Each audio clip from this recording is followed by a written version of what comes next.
So as you guys probably know, last session, Majeskke accidentally redeemed something where she gets to choose your next enemy. Oh my god, I completely forgot about that. It's very exciting. I hope she picks something good. So I here's hope the I thing. did too. She sent me 6 options. Oh, nice. So even she doesn't know. Don't tell the story. This is a great story. This is a great story. Embarrassing. Okay, real quick, on a caveat, I bought the player's handbook Oh wow. based on this nice. conversation. You may move forward. All right. Sorry. So the first option she sent were like really low CR. So like kobolds and a couple other things where it was like, if I can do this, but I'm going to need to throw an entire army at them. And the next 3, I didn't know what they were right away, so I looked them up, and they were in order: CR 19. Don't look at me. CR 23. Nice. And some brute named Orcus, who's like a CR 28 or 29. Orcus? Wait, what? I was going for TPK. I don't know what you guys want from me. It's like baddest monsters in D&D. Is that what you Googled? No, okay. I literally Googled villains in D&D. I didn't even put monsters. I put villains. And then I was looking at their armor class on Google, and I was like, I don't know what to choose. And yeah. Hi, Shagan. Yeah, it was the greatest thing ever. I was like, I'm so sorry I made this so hard. So we're facing Orcus tonight, right? Because otherwise I'm very disappointed. I tried. Absolutely not. Absolutely not. You don't want to just end the stream? We're done. I would just be like, Orcus shows up. You're all dead. Good night, everybody. Yeah, pretty much. We don't have to roll any dice for that. We can just call it right then and there. Orcus shows up. He wants us dead. Okay, we're gone. Yeah. I mean, that's pretty much it. It's Orcus. So, Majeskke did make a final decision. So you guys will be fighting the enemy tonight. And I am pleased to announce it is an acceptable CR. You guys will not be fighting Orcus tonight. Sorry. Okay. Tonight. Well, not tonight. You saw Vecna on the list, and you were like, "No, it's too overdone." We won't tell you if we're fighting more than one. We won't tell you which one I chose, and you guys will have to guess at the end. But I don't know if we're fighting more than one.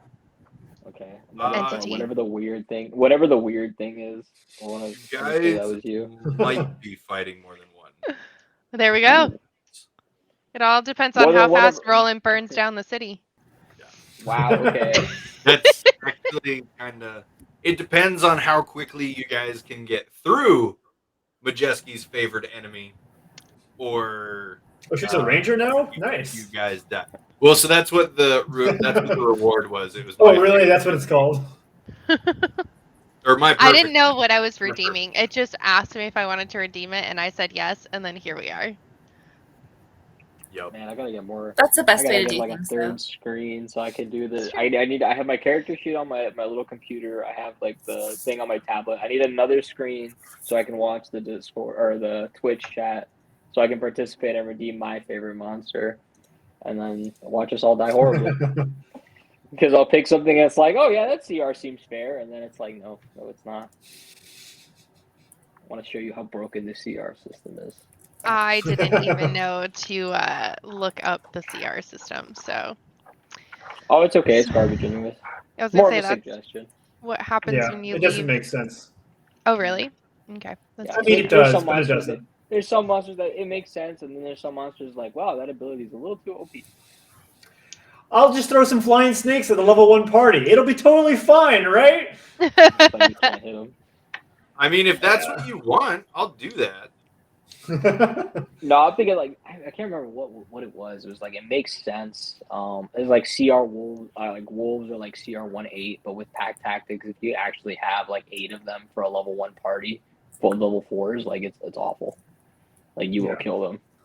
Well, no, my first TPK with my parents was due to flying snakes, and that's why I flying said that. Snakes? Oh, that's funny. I just was like, this is a random encounter. Flying snakes, sure. I'll have a couple of those, or I think the CR-18 or 1/4 or something like that. So it's really those CR-18 monsters where it's like, okay, CR-18, so that means I should be getting 8 of them in for a group of 4 level 1 party, and then you get destroyed. Yeah. Because math. Because math. Action economy. Yep. Pretty easy, especially when, like I said, a lot of them will have like pack tactics or something like that, and just attack you with advantage, and you're screwed. Anyways, we're derailing this. I'm so sorry. It's okay. That's normal. Right. The other thing I wanted to talk to you guys about before we actually start the game is, you know how we do get derailed like a lot? Yes. Because we're a bunch of chatters and we love chatting, and chatting is like the next best thing compared to like breathing. What I kind of want to do is just this, but where we just chat and like that's it. So we'll, like, if everybody sends in like 10 to 20 topics to talk about, and then like every single time we get on, we just draw a topic. That topic, like a podcast, basically. That kinda, yeah, but that topic will last us like a good 10 topics just because of all the tangents that we take. And then if we ever run out of things to say, there's a whole hat of topics. Yeah, well, sounds good to me. If you guys are interested. I'm always interested in video game of the week. Hey, we gotta wait till like March though, because once Elden Ring comes out, you gotta give me like a good like week or so after that, and then I'll be down to talk about that 24/7. I didn't realize it wasn't out, to be honest, because so many streamers played it. Yeah, they probably played on the open beta and stuff like that. I'm not surprised. It's like a really big thing, but yeah, it doesn't come out till end of March. Probably gonna be maybe in Korea. We'll see. So Korea is far. Korea is far. Also, weird time zones. Yeah, it's gonna be. What happened to your hairstyle? Yeah, let's talk about that. So, Faceless, what's up with the hairstyle? Apparently. So we got a topic. I played Skyrim a little bit yesterday. And, I cut it. Yeah, fair enough. I had really long hair. I cut my hair today, so I just had like a tuft right here on my head. Because I put it up in a hair tie for fun. Don't judge me. And I cut it off today. Okay. Because Susie Weavers was like, "No, you can't do that in the stream today." Wait, I never said your that. Hair on stream. I offered a ponytail again because I am supportive. It was just a lot of hair. I cut it off. That was it. I did get my hair cut too, but I don't want to do it until I'm back in that one city in Arizona that we were talking about. You were gonna say in Toontown. I see what you're saying there. Jerome. But once I'm back there, yeah, Jerome, Arizona. Once I'm back in Jerome, you know, I'll get my hair cut because I forgot that's where we live. In Jerome, yeah, we live in Jerome, Arizona.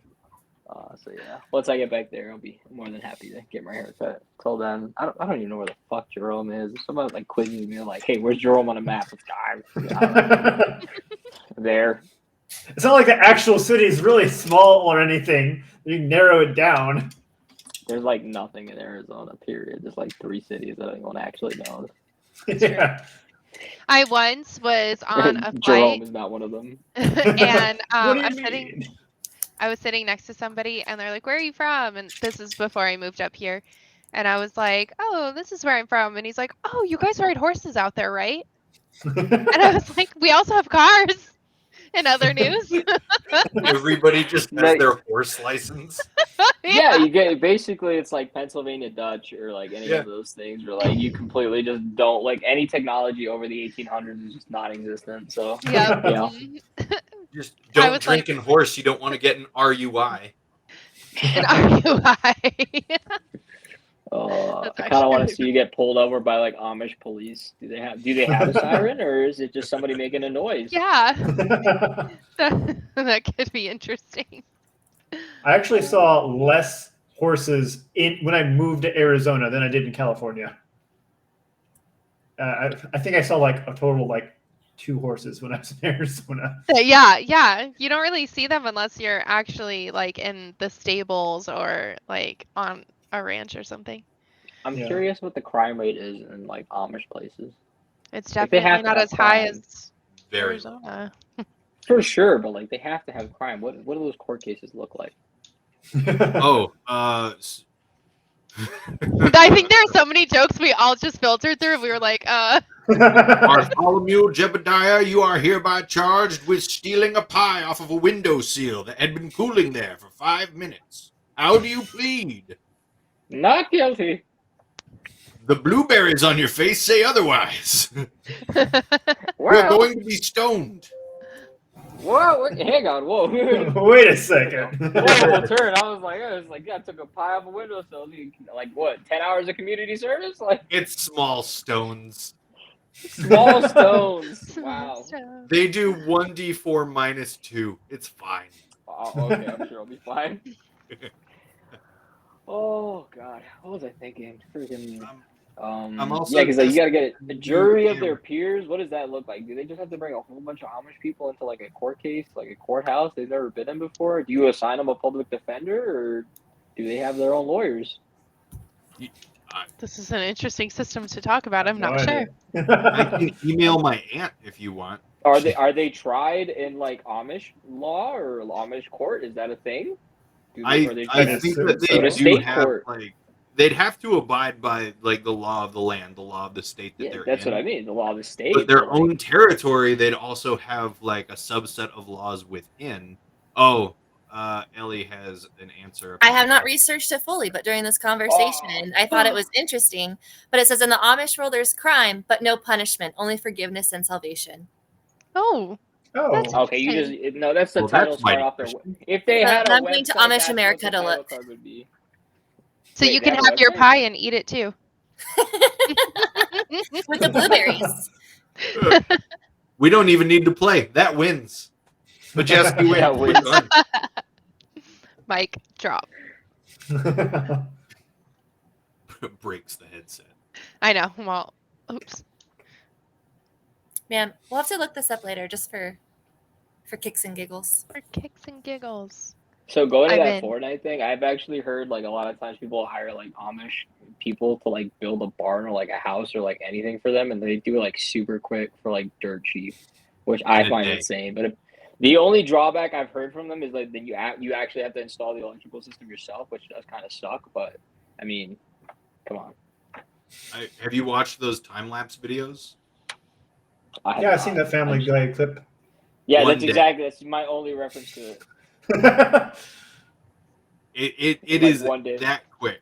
It's just like 50 of them all working, and then you'll just see them all disappear for lunch, and then they come back, and the sun goes down, and the barn is done. It's insane. Like that is insane.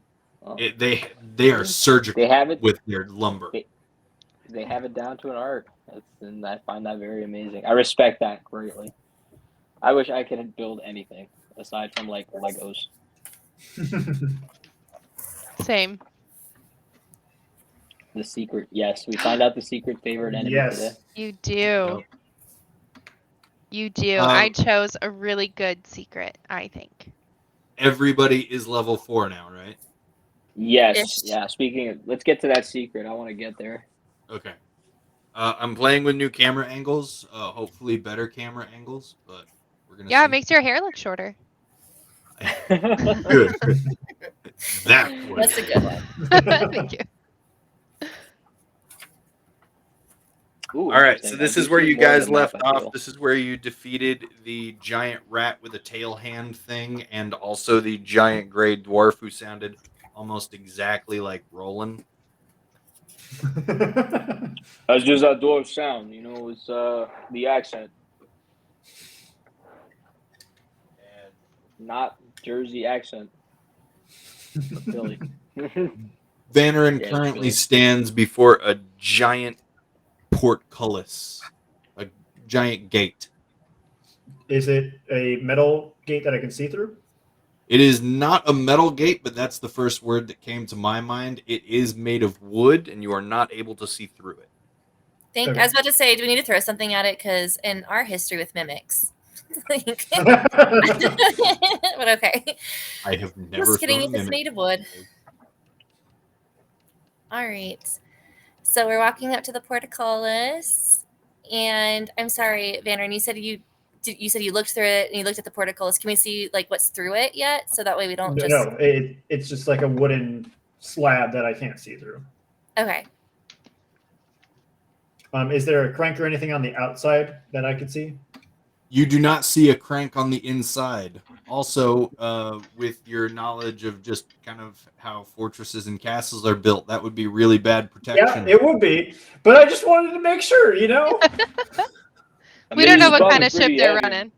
Yeah. You still try to lift it from the bottom. Is there anywhere on the bottom of the gate I can try to get a good handhold and just kind of lift it up?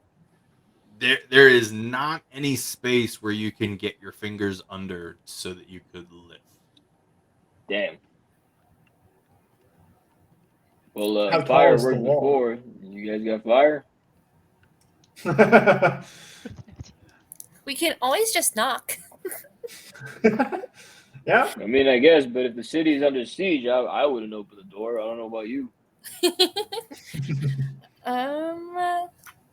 Let me see what Susie Weavers has got under her sleeve.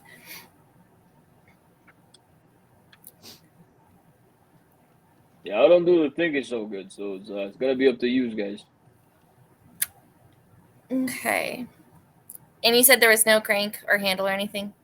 There is no crank or handle outside. Triple checking before we do something ridiculous. Okay. Next character, Jason Statham and Crank.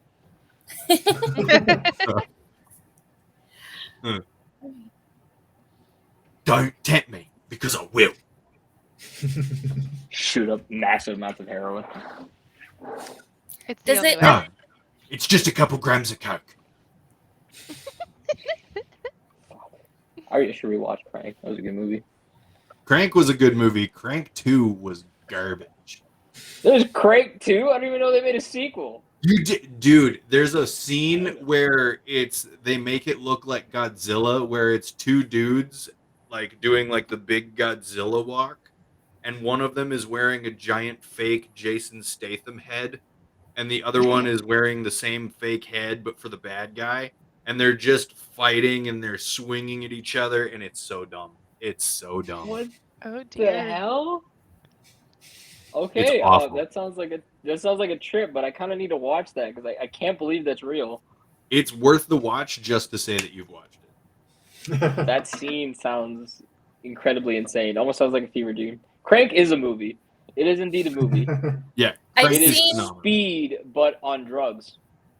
I've seen Christmas with the Cranks, and it sounds exactly like what you're describing. Yes. No. Yes. Yep, that's it right there. It's the Christmas special, much like the Harold and Kumar Christmas special. Okay. Just does it look like this is really our only entrance? Like, you've seen them all. Can Susie like walk to like the sides and see? No, you can't.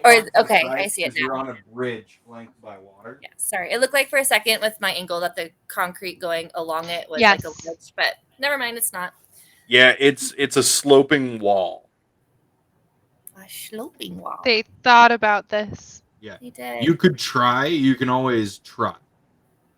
How was at the top of this portcullis door? What's like at if the I look top? up?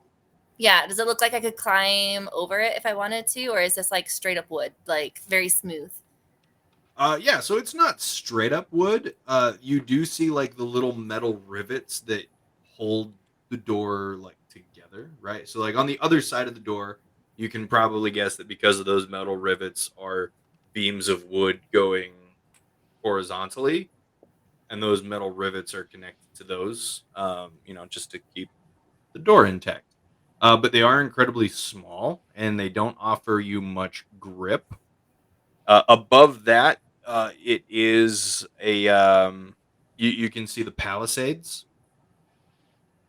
so that you can guess that there is like a terrace. I'm gonna say terrace because that's the word that I can think of. And you know what palisades are? No. I'm pulling on Googling it right now. You once told us. The top of the wall.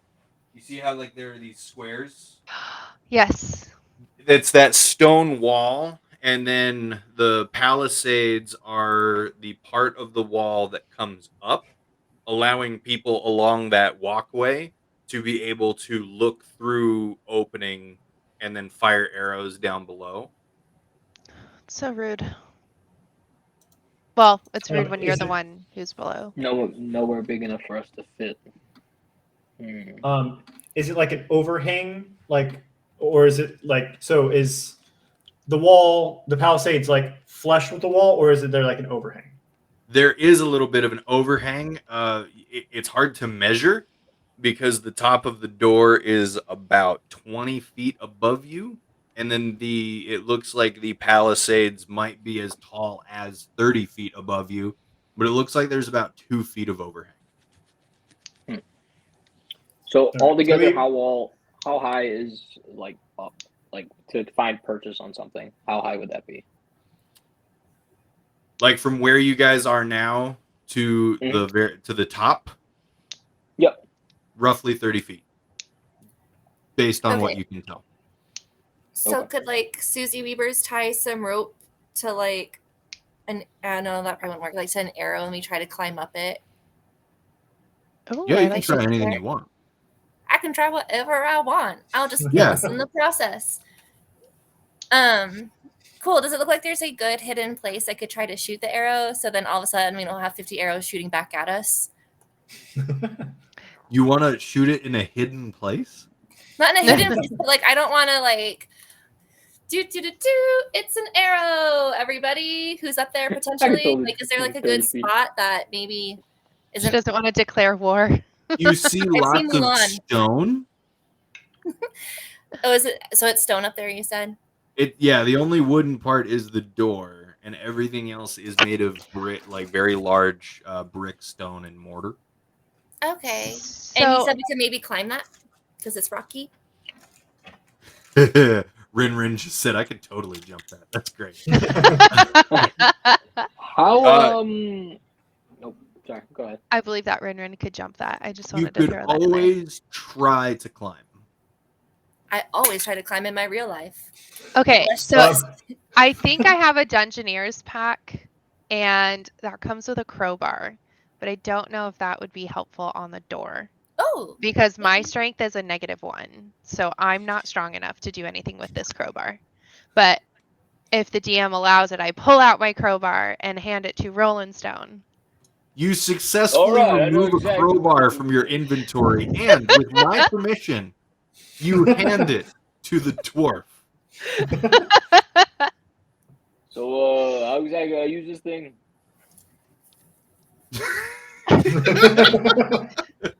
I'm not a rogue. My character's a rogue. This is a really weird-looking toothpick. It's like, I mean, is there a way or something, or like, what are we doing here? Well, I mean, if it's made of wood, we should be able to like rope to it, or like what? Like just push it into the wood, like where the like slots are, and then pull the other way, and maybe it'll pop the wood. So I don't know how strong the door is. He slams it. He slams the crowbar one end into the door. And he's like, I slam it in, and then I pull it out, and then he pulls it out. Yeah, if it's working. Okay, and so Roland starts slamming the crowbar repeatedly into the door, and then just removing it, and it's just making a deep asshole, I'm imagining, into this door. Yeah. Susie lays down, going, "This is the opposite of stealth, you guys." Who's trying to be stealthy? I just had a crowbar. So you're taking this crowbar and you're just bashing it into the door over and over and over without actually doing any kind of flying. That's how it was explained to me on how to do it. You hear a series of very large locks and bars being removed, and then the door kind of opens, and there's a guy. As he opens it, he looks at you and he's startled. Wait a second. Wait. Did you just essentially knock on the door? On the door after I said we could knock, and you're all, no. It's all You knocked with the crowbar. You knocked with extra steps, Roland. I told you guys you could try. Okay. I said you could try anything. I don't know why you didn't start with knocking. This thing's magical. I can't believe it. Look, he opened the door. Okay, sorry. Ryoko just kind of, you're welcome. Good idea. Here you go. He hands it back to you. You're not Flimmel Flammel. I'm sorry, what? I could be Flimmel Flammel. The big guy. Oh, I think he's napping over there. We're taking watch. We're taking watch. Oh yeah, that guy, he wasn't so tough. We killed him. We'll kill you next. Okay. I was going to roll deception, but never mind. Yeah, I think we're Roland. He roll doesn't an know how to make intimidation instead.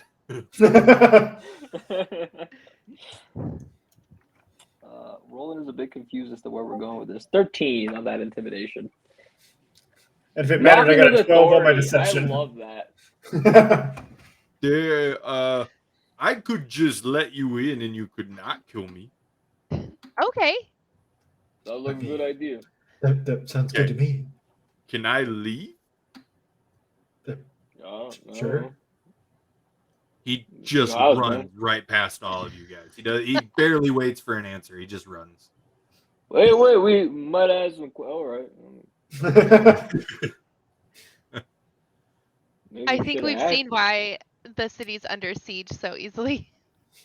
Yeah, his guards are a bunch of cowards. Oh, that's so funny. Yeah, so he's gone. All right. He's like, we got our way in. You got your way in? You want to go in? Yeah. Yeah. I want to be third. It's the throwback. So as you guys enter this room,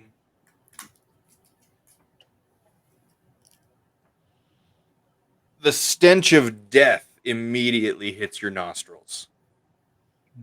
Fun.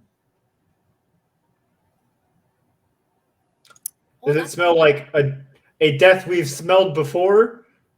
Like, what kind of deaths have you smelled before? I mean, rat, that guy over there. Scorpion, saber-toothed tiger, normal tiger. Make a nature roll. Question mark? 13. Yeah, dead bodies smell like dead bodies, man. All right. You know they're dead. You can't distinguish what race or creature. All right. I don't know. Maybe it smelled like, unnaturally putrid. I don't know. I mean, never mind. It smells bad. It smells like death. All right. Are there any dead bodies? Oh, yes. We both point at each other. Looking around this room, you see no dead bodies. It's not a promising sign. What do I see? You see a crate and some barrels, and then right here, a clothing store? There's another door. I check. You can check the crate and barrels. Did he Thank you for the Snicker, Rolling Stone. I will. I'm thinking mainly because Roland's gonna turn around and say, "Hey, Ryoko, I think we're gonna need that crowbar of yours again." I pull out my crowbar and I hand it to Roland. Good. We gotta get the hell out of here. It stinks in here. And you start slamming against the next door. Yeah. I'm gonna go explore the barrel while he does that real quick, if that's okay. Oh yeah, this is painfully inefficient. This door will never open like this. I can't imagine it will. So we're gonna be stuck here until you guys come up with a better idea, or teach Rolling Stone how to use a crowbar properly. Nah, this is more fun. Nah, he's got that. Fair enough. Majeskke. Yes. Odds or evens? Evens. Oh, you never choose evens. You find nothing in the barrel. There it is. Should have been odds. It should have been odds. I only go based on odds, and I thought, let's be different. There's a crate. Oh, let's go explore the crate. And I'm off. This time you pick odds. Don't forget. This time High or I pick low? odds. Low. Ah. Because I know better. Oh. Yeah, it's just a crate full of what looks like quivers of arrows, but they're very shoddy quality. Probably government made. Wow, way to throw shade, buddy. I take one out and I give it to Susie Weavers. You never buy anything that says military grade. I was going to make that joke, but you got it there first. Ever. Will 100% tell you it is dog shit. It is literally like the lowest quality thing that can be made at that price point. Yeah, like, I'm sorry. Literally. I have military grade family. Just means the cheapest requirement, like the minimum, like the bare minimum thing you needed to do for the cheapest price. That's it. It's like shopping for phone cases. It was like military grade phone case. Oh, good. So my phone will work. Yep. So I'll get 2 phones this year. Yeah. It's just all, like their arrows. They're just made to be fired off. That's it. Made hastily by someone that was very underpaid who probably didn't graduate high school. You're talking about the local blacksmith. The local And blacksmith. that's I'm talking Run a about trade military school. grade here. Military grade, baby. So Roland is just hammering away at this door. I look around the little like entranceway we're currently in. Is there any way up to the battlements up above? You do not see any direct way up to the battlements. Just a door that is currently being assaulted incorrectly with a crowbar. Is it the same kind of door? Feelings too. Shagan, have you seen a blacksmith hand? They can't feel anything.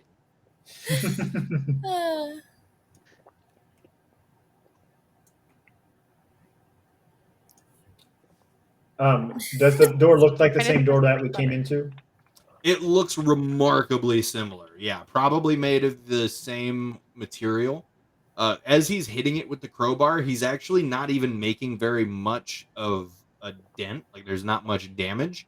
Almost as if this wood has been cured or hardened or reinforced or whatever they do to wood. I'm pretty sure it's cured. Okay. Sounds good to me. All right. I also checked for cranks in this room. You see one large crank on the wall behind you as you come into this room, and you can see the chain system that looks like it would open the door you just entered through. All right. I asked the group, do you think this would be a good idea to close the door behind us? Yes. We don't want to be thinking that we live in a barn or something. And I go to close the gates. Because now we live in a castle. That's our main worry. Yeah, you close the gate. All right. Ryogo, this door is like made like a really hard wood or something. I'm not making any progress here. I don't think anyone's gonna come and open it this time. I think we gotta come up with something else. I have 10 torches and a tinderbox. As I take the crowbar back and put it back into my inventory. Do you want them? I can give you a torch. Look, everyone gotta agree. Before we set fire. I've got my tinderbox and my torch in each hand looking at Susie Weavers. Ryoko. She's offering to me. I didn't even say it. Oh. The enthusiasm, amazing. But let's look a little closer. Ryoko slowly hands the torch to Roland, but keeps the tinderbox just in case. The door, I know you said it's hardened, but is it kind of like the last portcullis where there's things we could potentially climb up, or is it just, I'm sorry if you said this already, but like flat wood? So pretty much the exact same thing. The only difference is where this one that you just came through was a large portcullis that would be lifted up to let you guys in. This one is actually a large set of double doors that would swing outward away from you guys. And there weren't handles, I'm assuming, right? You do not see handles on this large door. Do we see anything like potentially like locks or any clicks, or is it just literally 2 slabs of wood that like? Well, I mean, a door is made of many slabs of wood, so it's 2 series of slabs of wood that close together. Oh, like this? Or like this? This is very important for the stream. like this. So I'm you guys, and it would open outward. Peekaboo. Kind of like entering the Great Hall. All right, and there's no gaps. No gaps. No gaps. They don't believe in the gap. Okay. No. Just crate and barrel. Yeah. Just crate and barrel. No gap. We don't mess with gap. We are not gap kids, okay? I like Old Navy. I was about to say. Wait, did you say Old Navy? I said Old Navy. Who's yeah, yeah, 100%. I love Old Navy. It's like my place. I love going there. This shirt, Old Navy. All right, so no gaps. Probably, I don't know. I point out to the group. I mean, it has to be a way to get in here, or that dude was trapped. We could have asked him. Maybe he was trapped in this room, but I guess it's a little too late for that. What did that guy look like? By the way, was he human or like what? Yeah, he was a human. Mm-hmm. Could you imagine? Oh, he was a talking horse. You just didn't ask. There's a lot of other races besides human here, okay? No, I'm with you. I'm just saying, could you imagine? He was a unicorn with the head of a unicorn, the body of a lion, the feet of a human, and the tail of a jackal. I think that's just the beast. It's called what the hell is that? The beast, as described by the apocalypse in I think the book of Revelations in the Bible. There it is. And he was followed by 4 horsemen. Well, is that what they meant when they said horsemen? Horsemen? They didn't specify. Oh my god. It may not even be horses. It's just literally horsemen. It says horsemen. Doesn't mean there's horses. And they just walk around going, yay or nay. Okay, we coming up with an idea here, or am I just going to burn this to the ground? You guys tell me. What are we doing? I mean, I have a solution. I could just, teleport up there. Okay, sounds like a good plan. Why'd you wait till now to say something? Could have even do that at the last door. You guys seem to be having fun knocking on the door, so... What a rush.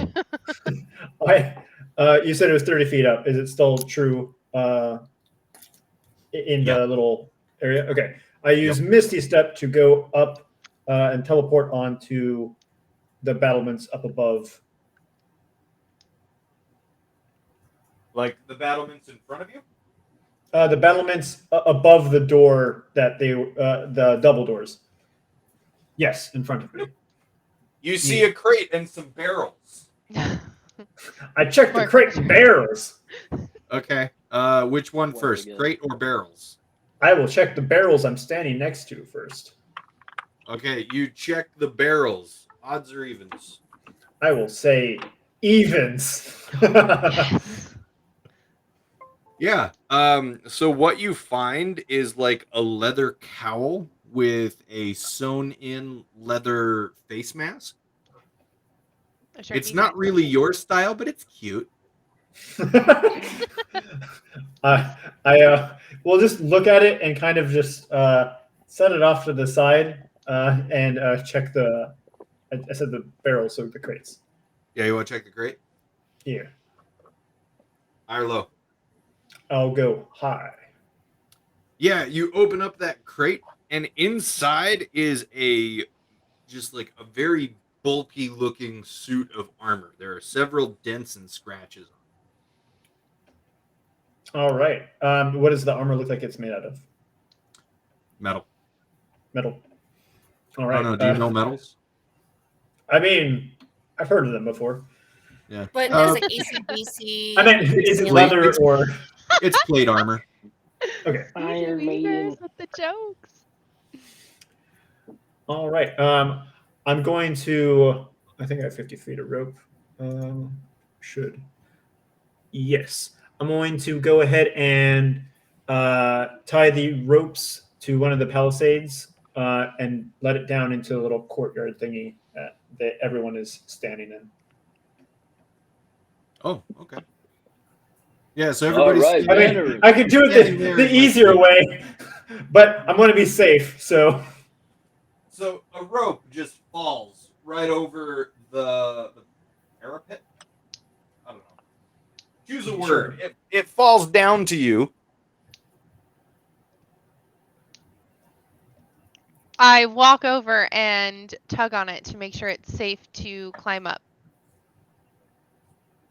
And then start climbing? Hey, Van, do you want to just give me like a dexterity roll to check the strength? Yeah. I got a 19.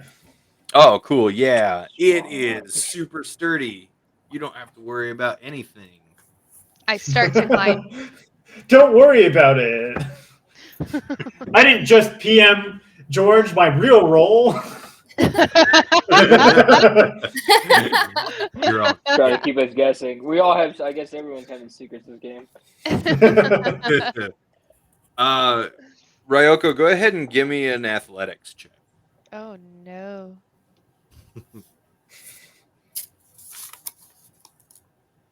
Seven. Oh yeah, you're not used to climbing ropes. This isn't a thing you've done. Ever. Yeah. What is rope? Gym class. You get like 2 feet up. Yeah. What I aim for. While they're climbing up the rope, I go and look at the other side of the battlements.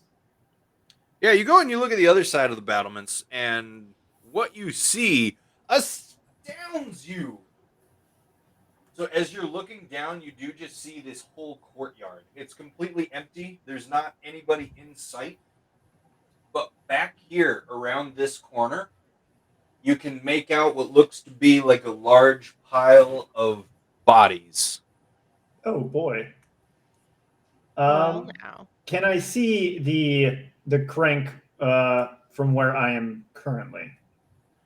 As you crane your head to kind of look over the battlements and down below, you give me you see what might look like the very tip of a large crank handle, but it's hard to see at that angle that you're currently at. Is it near the dead bodies or is it closer to the other side? So the dead bodies are way over here. Yeah. As you lean down over the battlements, the crank that you see, or the handle of the crank that you think you see, it's like just under this ledge. All right. I will. I will go over back to the other side of the battlements and. How far can I actually cast this? 1 sec. No, this is going to be a problem. I will need one of you to come up with me. I have an idea. I kind of shake my head at Ryoko, seeing her struggle with the rope, and saying, like, maybe someone with a little bit more upper body strength. No offense, Ryoko. Nope, none taken. I turn around and I hand gesture with the rope to Roland, and I'm just like, here, try. You need me to? Oh yeah, sure, no problem. What do you need? Climb. No, not you. I know what you need. But like DM wise, like what role do you need? No. I'm on to teach you that like I taught you a crowbar. Yeah. Athletics, please.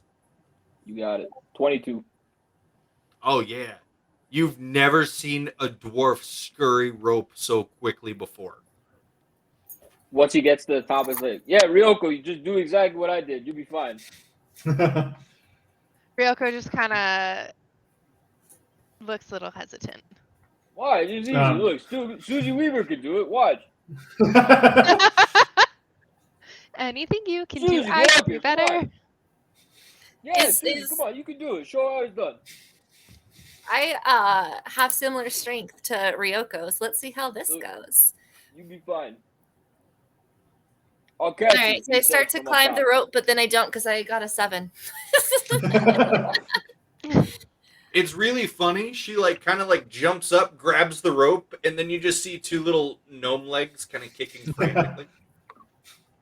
Okay, different plan. Tie yourselves to the end of the rope, and I'll pull you up. Oh, that could work too. We'll do it one at a time, so it's not too hard. Sound good? Yeah. Sounds good. Okay, make sure you tie it like a harness or something. Otherwise, it'll just choke you. That's a good caveat. That was really nice of you. The one that says that. So instead of being like, "Hey, tie it around your waist," you immediately were like, "Oh, obviously they'll make a noose." he sees Ryoko and I untying it from around our necks. Like, oh yeah, good call. Yeah.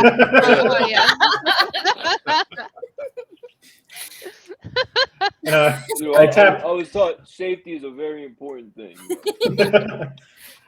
I tap Roland for guidance to help his strength.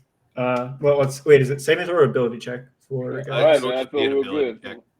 Feel real strong right now. All right. More athletics. You got it. Boom. I'll take that to D4 or whatever because I need it bad, bro. I rolled shit. No.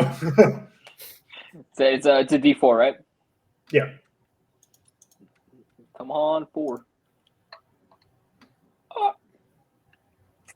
That is 13 total on this athletics check. As I struggle, Van, I know you're not too strong, buddy, but you want to help me out with this?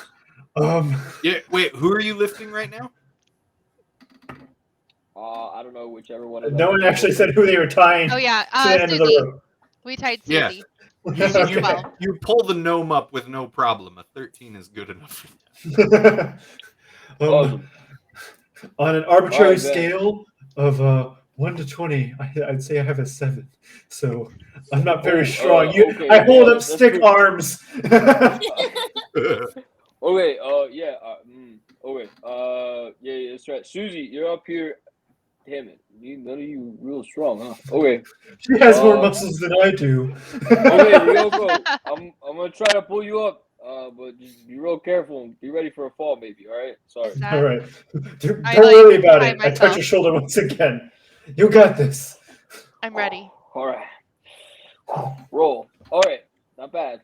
So 14 with a +4 or plus D4. It is a 16. I want it to be known before the outcome happens. I look at Roland and I say, if you drop me, I'm considering it a fat joke and I'm not okay with this. A lot of pressure right now. 16. You are proven to be not fat, and they lift you up to the battlement just fine. And as you arrive, you see that there is like a cowl mask combo made out of leather, and it looks like it's just been tossed aside by someone who didn't appreciate how cute it is. I pick it up and hand it to Susie Weavers and tell her she's cute. If it's adult size for not gnomes, is it like what's I want Susie Weaver to put it on and be like, I'm Batman. I'm the Batman. Do you want to try it on? Sure, I try it on. As you embrace the Batman. Oh my god! I didn't know we had real world props. Where's my cool stuff? It was just so cute. Ryoko's in the background. He goes, "The Weavers." I love that. As you put on the cowl, you begin to slide it over your head, and it does feel much too large. But as you fit it more into place, you feel it magically shrink to fit your head perfectly. Oh man! Whoa, that's real cool. How you do that? Magic. They're not mine. she's Magic's real powerful stuff, man. I think people who use magic are real important in the world. You know, I think they're. You see Van. You see Van write stuff down. So this is the wild magics. Oh man, hang on. We can keep playing. Just ignore me. Wait, I can turn off my camera. What? If only Pants did that. That was the greatest. Busta, that was great. Man, the pants magically fit you no matter what size you are. Man, I wish I had those pants. You'd never have to buy pants again. It's true. You just have the one hair. It's great. It always fits. I think the saddest part was like having my old Blues uniform and then having to go up for a board for a promotion, and then like I'm like, oh yeah, I'm sure it all fits, and I put it on and it did not fit. Oh I had to face myself. I had to face myself in the mirror, answer some real hard questions about what I felt like. After coming out, it was like from basic training. A year later, I'm like, how do I not fit this? What is wrong with me? You're a piece of shit, VM. What's wrong with you? Wait, you're in the Air Force, right, Roland? I am. That's been said before, right? No. Sure. I'm just kidding. It's been said now. I was like, I could have sworn that's been said. All right, never mind. We're good. We'll just keep playing in Jerome. She was asking if Roland Stone was in the Air Force, and in the game. Oh yeah, I'm in the Dwarven Air Force. You know, 1st Battalion. He was in a platoon called the Dwarven Valkyries. There it is. Yes. No. My brother was just complaining about it. He's in it, and he was complaining about it a lot. And I was like, "Oh man, I wonder if you're having similar stuff going on." That's it. That's I will guarantee you, there's plenty of stuff to complain about. Recently, definitely some stuff that came up that's worth complaining about. Okay. Boy, this is such a cool In cow. the Dwarven Air Force, we fly horses. They actually all sing at the same time when they come in. They all sing Flight of the Valkyries, that song, but everybody is out of time with one another. So it's just a cacophony. It's just noise. The reason I actually left is I actually wasn't really good at singing, so they kicked me out. It was a requirement. Yeah, so I was. Can we hear that singing? I could do that, no problem, but I couldn't sing. So. Oh, you couldn't. I'm sorry. I thought you said you could sing. I couldn't. Darn. No, I couldn't sing. You don't want to listen to me sing. I'm not talented like that. Those are the new rules that are worth complaining over. For the people who can sing, of course. Are you sure you don't want a multi-class in the Bard too? You know what? No, I'm not a very charismatic guy. Oh, fair enough. Anyways, so what are we looking at here, man? I saw that you had already looked over here. What's going on? I point over to the big pile of dead bodies. You know, I didn't want to jump down there. It's kind of, creepy. But that's where the smell's coming from, it seems. Oh, that's disgusting. I don't... Well, you think this is the castle the king's in, or... I mean, it has to be, right? How many castles can there be in one place? Yeah, I mean, it makes sense. But you think the king would clean up the place or something? Really let stuff go. Really let himself go. Looking over to those dead bodies, are those soldiers or do they look like marauders? Give me a perception check. You got it, boss. Just because it's a long ways to see. 14. You do see what looks to be the glint of some armor, maybe a couple shields, perhaps some weaponry, but for the most part, it looks like it may just be normal, everyday garb. This might be a mix of a couple of different people. They might have piled all the bodies outside so they don't stick up the inside, especially since they don't know how long they're going to be trapped in here. Is the ground made of like cobblestone or dirt or stone? Like stone tile. Okay. And I don't know if this is a dumb question. We're outside, right? Yeah, you're outside. Okay, I'm just making sure this didn't like lead into something. Okay. We have not entered the inside yet. We went over. We didn't go to the upside down. That's a different campaign I ran. Different campaign. There's an Amazon. I actually got that book on Amazon. The Dungeons and Dragons from Stranger Things. Came with little Devin Morgan figures. And I actually fit it into our last campaign. Really? Oh, that's pretty cool. Yeah, I saw the stuff that they had. It was like a really cool map. It was like a cave that turned into a maze that turned into going into the upside down and then coming out. It was fun. I thought it was fun, but we can ask the other three more about that if they thought it was fun. I might have ruined it for them. I gotta cast magic missile. Oh, Bannerin used fireball in a small cave area. Oh no! Wait, it wasn't fireball. No, it wasn't fireball. It was something really similar. He just decimated everybody in there. It was. I don't remember what it was. To be honest, it was almost like genocide. Oh, it was survived. The flame orb or whatever. Yeah, it was like flame sphere or something. Oh, you cast flame sphere? Yeah. Nice. Yeah, he took out like everybody. Like didn't even question. Yeah. I mean, correctly, those halls, that maze was like pretty thin walls. Like the fireball was probably taking up the whole thing, huh? Yeah, he didn't even ask if like anybody was in the. I didn't ask what the size of the room is. I said I cast fireball. Yep. Yeah, it was fun. Yep, I got to cast my magic missile at the darkness, so I was happy. All right, I take the rope that's on the other side and I tie it over to the other side so we can climb down off this wall. All right. Yeah, I'm not even gonna force you guys to roll. I'm just gonna. Cool. Tied down. We take our sweet time. We take 20s and we come down. Yeah, you guys make it. All right. I know this seems kind of weird, but I'm going to open up the gate behind us. No, it's a smart idea in case we got to run out of here. I closed the other gate though, so. Well, we don't want to make it too easy. Yeah. we gotta account for a lot of different things. You open the gate behind you. All right, and we're leaving the rope dangling, right? Sure, why not? I don't need it. Yeah. Yeah, I don't think you'll be able to untie it from down at the bottom. Exactly. That's what I meant. So you're just out 50 feet of rope. Yeah. Well, can I cut off the last 20 feet? Oh wait, how far does Mage Hand go?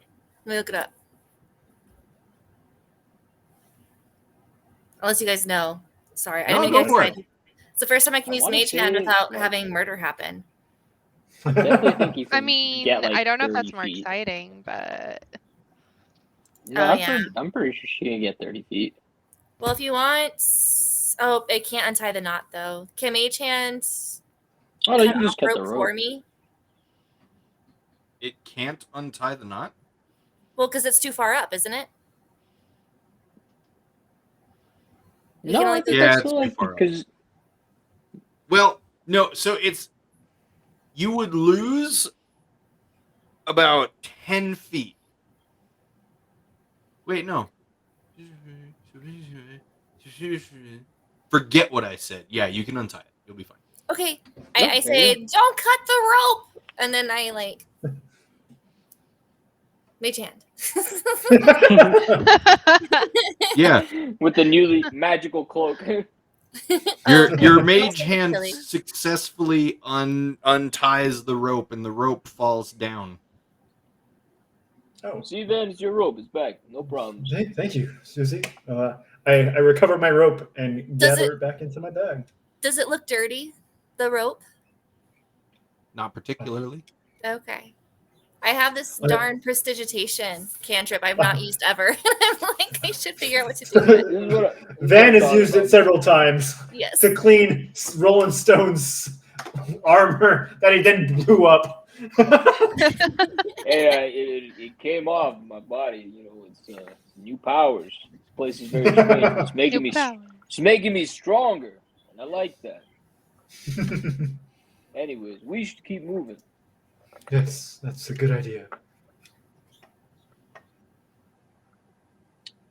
All right, yeah. So you guys want to keep moving?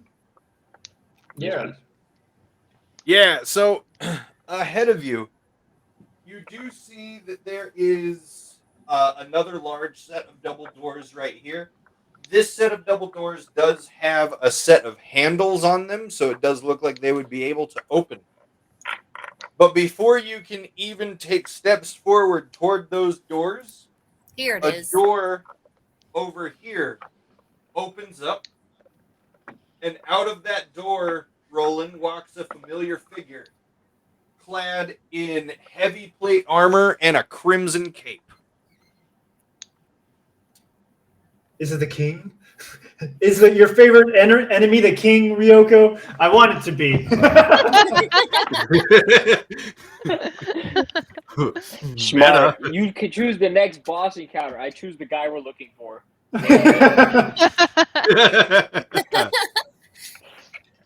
I say zero things. How does Roland recognize this person? So, Roland, do you remember that that session where you burned down half of the buildings in that square? Yes. Yeah, me too. So, when you initially left the bar, you looked up and there were two archers with arrows pointed at you, and between them stood this figure. And you threw an axe, and then you jumped through a door. Yeah, but you never found out if your axe made contact. That's true. Does this guy have an axe in his head? He does not have an axe in his head. Does have an axe to grind with us. It looks, yeah, he's wearing a full plate shield. You cannot see his face. Interesting. Okay. Well, I see him, recognize him from, as previously mentioned, that encounter. And I say, hey, how'd you get in here? You should have turned and left while you could. Oh yeah, how about you come make me? It is not my place yet, but you will be made to leave. I don't like the way this guy's talking to me. You guys want to talk to him? Otherwise, we're just gonna fight. I don't know who he is. You seem to know him. Who is he? He's just some asshole. He was on the roof. He was shooting at us. You remember when I did the door thing and then burned those houses down? Yeah, he was up there on the roof. He lets out a terrible, throaty roar. You have no idea how unnatural this roar sounds. It sounds almost like a witch being boiled in acid crossed with the T-Rex from Jurassic Park. Sounds like that. Yes, I've heard that before. That makes sense. And in moments, you see over the walls of the castle flies in a young crystal dragon. Oh, jeez. What? FacelessFCLS? A crystal dragon, you say? Yeah, a crystal dragon. You could have known. I wonder how that ended up here. I don't have a crystal dragon mini, so for the purposes of this game, yes, Rin, this is a somewhat of a massive cat. It's a Manticore mini, but it's close enough. So that's what it is. So that's what it is. And now, everybody's rolling. Absolutely. Oh boy.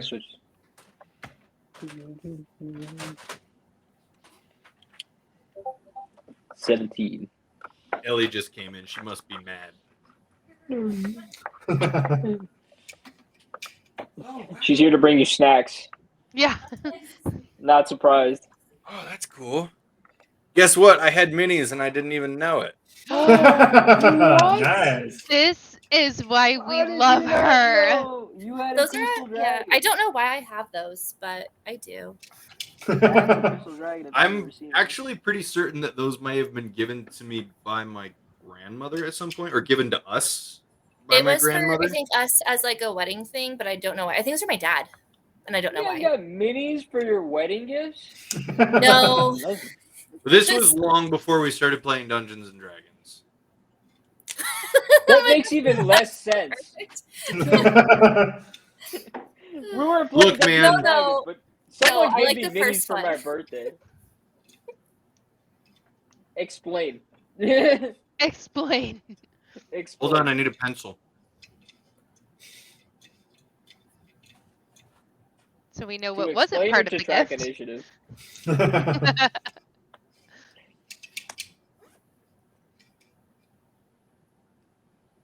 Okay. Hold on. Mm-hmm. Everybody wait. Just hold on. Gosh, guys, chill. God, leave me alone. Stop badgering me. Do you guys want me to go badger him? Yes. I want you to go hand him a miniature of a badger. You bring me a Dr. really Pepper wish while I you're did. at it?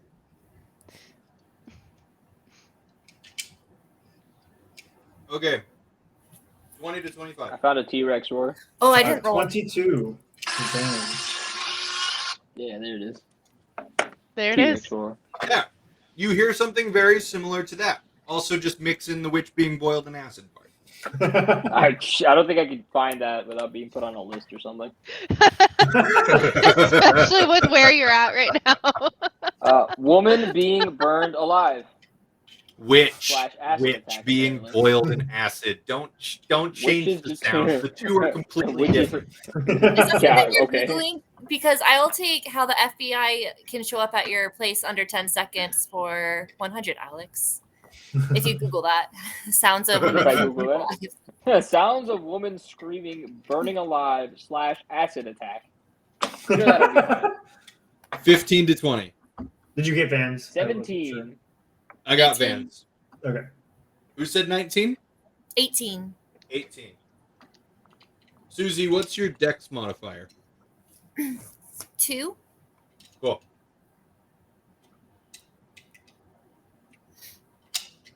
And then Roland is sitting at a cozy 17. Ryoko? 15. Oh! Hey, Ryoko! that's higher than I think he any has some pretty time. good rolls.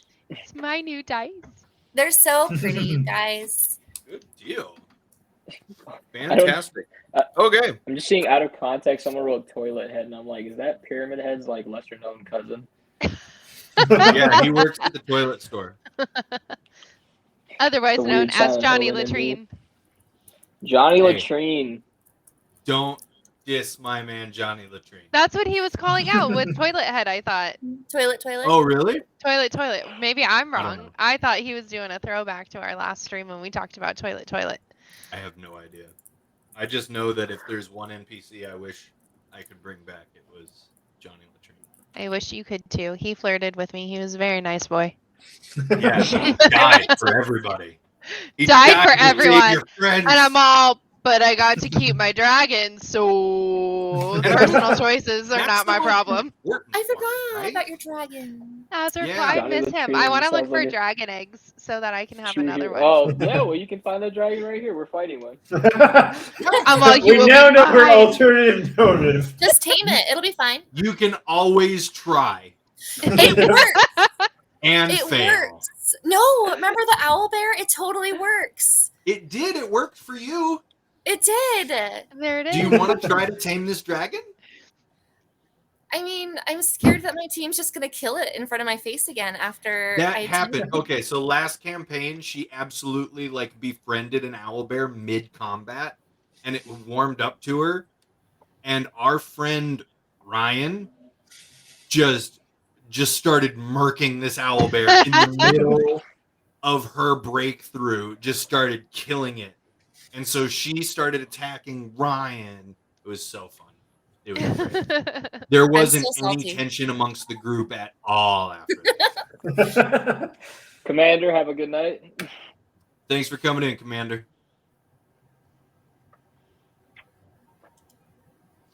All right. Ready to All right, start the combat. Let's do it. I guess this is it. Vanarin, you're up. I I see the gigantic dragon appear before us, and is this where I'm assuming Ryoko is the person standing to the right of me, right? Yeah, so I'm going to turn this so that it's a little more clearly a dragon. Also, this is Ryoko. Okay. This guy in the blue is Vanarin. I'm going to move Susie off to the side just a little bit so you can see her. And then this dude with the sword is the one and only Roland Stone. Also going to see if I can switch out lights real quick to make this a little easier to see.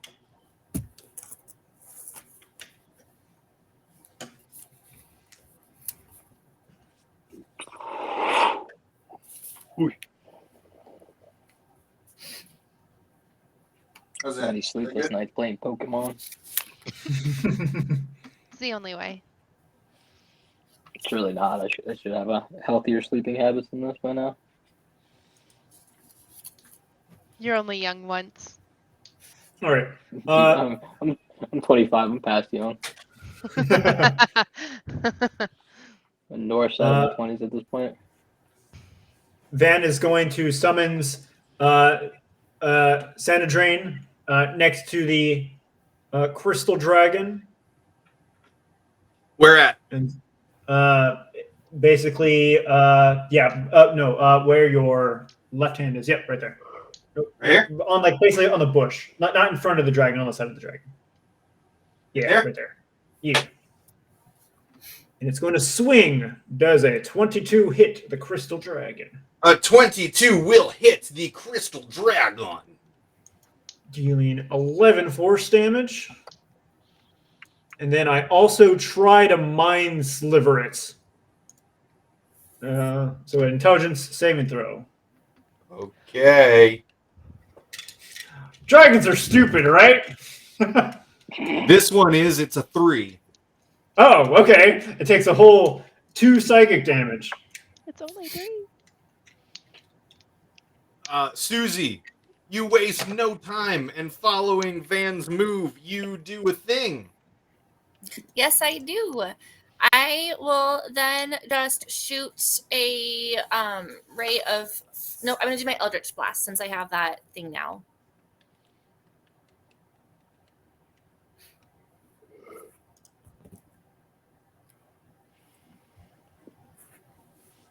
I critically failed. Oh, sad. Oh, You should get a new set of dice. It doesn't come until Thursday. Yeah, I saw that message. You were planning on using the Discord roller because you didn't have a dice yet.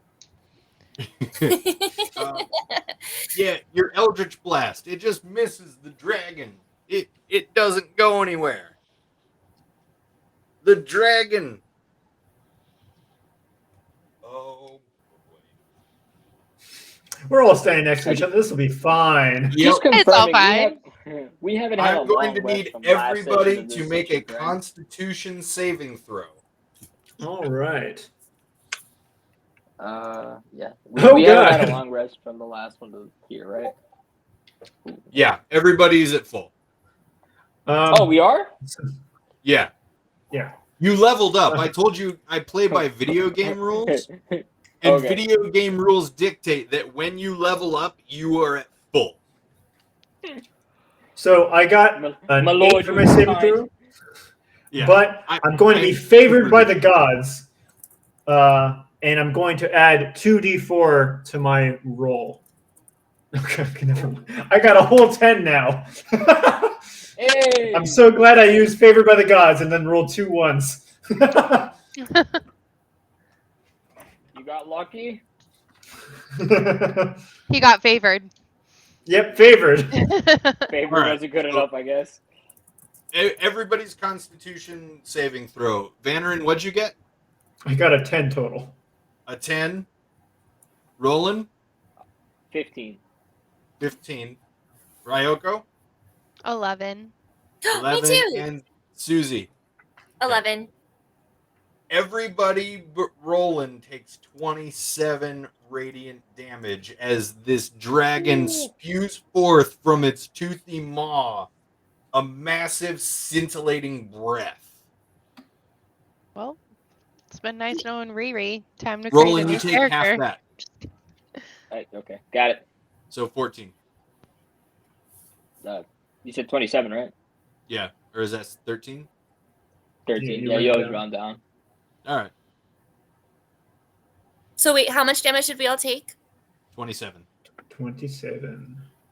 Cool. So I'm passed out. Oh, jeez. I am not. Yeah, from full? Yeah, From I full think I health, only you have mean? right. I think I only have 26. Really? I think At so. 4? No way. I'm pretty What sure. is Van your- How many has levels of Warlock 36. do you have, Susie? Huh? How many levels of Warlock do you have? 2, which was And you a have D8. 2 levels in Sorcerer? Yeah, which is a D6. Sounds about right. Yeah. I mean, Van has 36. What's So- your con? Oh, My maybe her con's really low. Constitution. Oh, do we add our Constitution to it? Yeah, you're supposed to Yeah. add your constitution. Your modifier. every- Well, I still Your wouldn't have gotten constitution it. modifier. Yeah, no, because it still would have been +4 to my. +4 each level. Wait, you can't have a +4 constitution.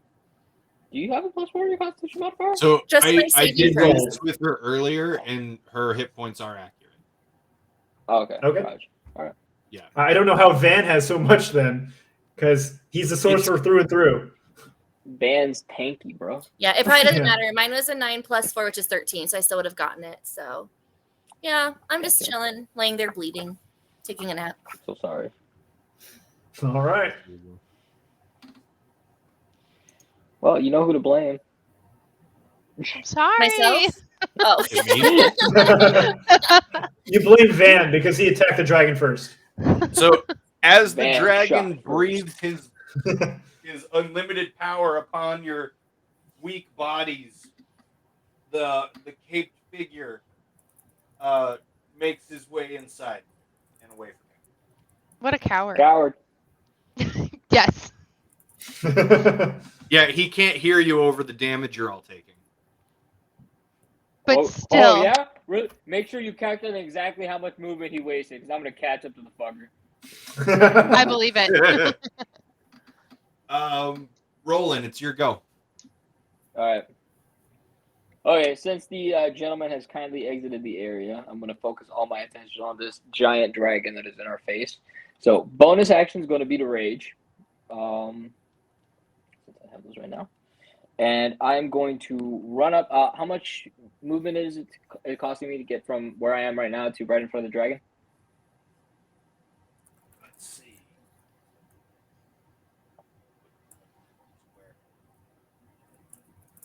15 feet. Okay, so I would have enough movement to circle around it. Yeah. Perfect. I want to do that, circle around it, so that way it has to, if it's going to focus on me, it has to turn around and not hit my allies. Cool. All right, and then I'm going to strike at, if it hasn't turned around already, the back of one of its legs while I'm running away, or running around it, and it's going to be, let's see, ooh, 17 to hit. Hits. Give me some damage. Ooh, bad roll though, but that is a, what is 4 + 2, 6 bludgeoning damage, non-magical. Cool. I want to see how you fight, lizard. And that's my turn. Ryoko. Who? How far away are we all? You are 15 feet away. What about my teammates? Your Or is teammates it just are me? 15 and 10 feet away, not including Roland, who is right up in this dragon's grill. And you are within 5 and 10 feet of Vanarin and Susie, respectively. Okay, so Just don't step on me. can't walk all over me. Okay. I want to use sneak attack, but I can't remember how to use sneak attack, but I think I can. Because I'm within 5 feet. Because Roland is within 5 feet of your enemy. So I cannot? You can. You can. I can. Okay. You can. Okay, I'm reading how to do it. All you need to do is attack. Okay. And then because Roland is within 5 feet of your enemy, you just add a d6 onto your damage. Okay. Cool. Wait, is she pure rogue? Huh? Yeah. Okay. Yeah, you might have 2d6. Should be more. It should be 2d6 at this point, isn't it? At level 4, it's 2d6. I think it's more than 1, but I don't know how many it is. I have it here. Yeah, it's 2. It's 2d6 on 4th level. According It's to a good thing the rogue Vanarin chart. is here, the dude who absolutely killed playing a rogue in our last campaign. Thank God. So, okay. yeah, your sneak attack will continue to be in effect so long as an ally of yours is within 5 feet of the dragon. Perfect. Okay, so now I'm going to attack, and I'm going to take out my short bow, and I'm going to, because I can use my short bow, I think we talked about that, and I'm going to aim it at, how tall is the dragon? Like, can I aim it at its, like, underbelly? Or is that, like, where the neck chest area? Aim. You want to aim where the 2 rivers meet. Yes, that's what I want to do. Yes. Yeah. So for those who've watched the Critical Role show that came out recently. I started that, but they started swearing, and my kid was in the room, and it was kind of like I should watch this later. Oh yeah, you probably not gonna be able to watch that with. I mean, it says like TV 16, but there is some nudity. Oh gosh. And yeah, Scanlan's in there, so yeah. As soon as Grog was like, "Hey, Dick knows," I was kind of like, let's save this for later. Yeah. Anyway. Not yet. He has not been turned around yet, Mr. Busta. What we are going to do, you can tell me where you want to aim. But if it's a particularly difficult shot, and I haven't really enforced this in the past, but I think I'm going to. If it's a difficult shot, like if you're like, I want to shoot at its eye, or I want to send an arrow up its nose because I just watched Sorcerer's Stone and that's funny. You'd have to take a negative on your hit roll, but you'll gain a bonus on your damage roll if you still hit. So with that in mind, aiming just at its body, you can aim at its body because its body is still pretty large. Cool. Okay. Yeah, I'm going to do that. Okay. There's a feat for this. Yep, sharpshooter. There it is. Yeah, if you want to do like called shots, I definitely recommend taking the sharpshooter feat. A 19. A 19 will hit. Give me some damage. Yes. Okay. And don't forget your 2d6 for your sneak attack. Okay.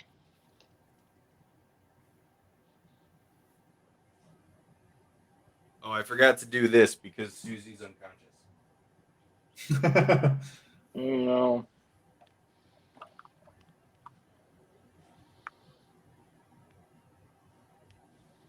$18. Nice. 18 for damage? Yeah. That 2d6 really came in handy. This is why Vanarin was playing rogues. I see. I mean, I didn't know that was why I was playing rogues when I picked rogue, to be fair. It was just a coincidence. The guy that I always refer to when I have questions on D&D, that was a coincidence. I picked a skill monkey. I didn't realize sneak attack was so strong when I picked rogue. Sneak attack's great. It's amazing. Like your first attack is like 32 damage, the second attack 5. Yeah. Well, I had Hunter's Mark, so it wasn't 5. Yeah, there you go. More consistent damage, but that means your first one's even more. It's pretty high. Yeah. No, rogues are great. I always like so I like Inquisitor is a class in Pathfinder, and it's not 1 in 5e. But you can basically get the exact same result if you just multi-class Rogue and Paladin. Yeah, he was a Rogue Ranger, or Rogue Ranger. Yeah. Super cool.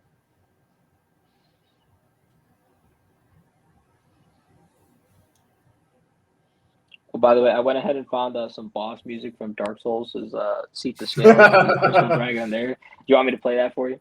So actually, the game that I bought of Demon Souls came with like the entire soundtrack to the game, and I've been trying to get it from my PlayStation to my computer just for this. So if you're able to do that, yes, please. Yes, please. So yeah, you do that, and then that puts it at Vanarin. All right. I thought this was going to do a bit more, but it's still going to do half of what I wanted to do. I'm going to try to use Dissonant Whispers on the Crystal Dragon, and it also has a 1d4 penalty to its Charisma saving throw. Charisma saving throw minus a d4. Yes.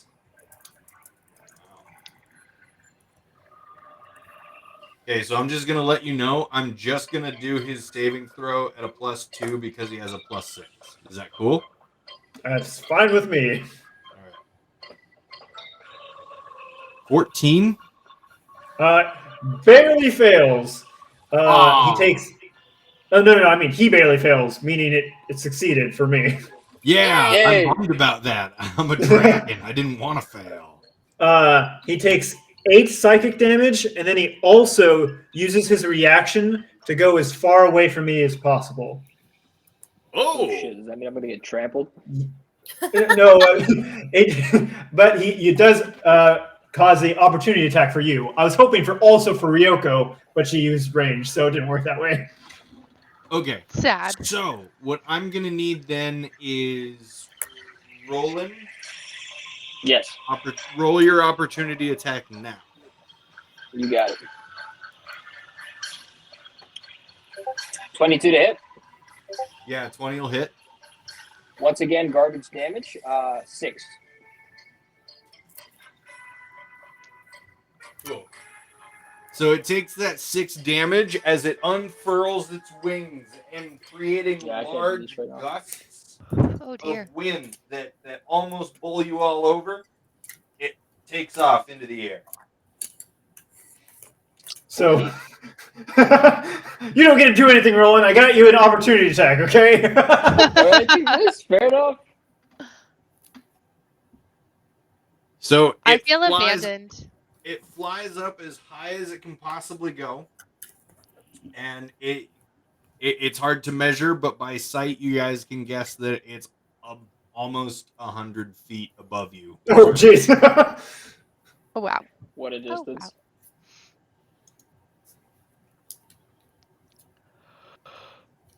So, when does that end?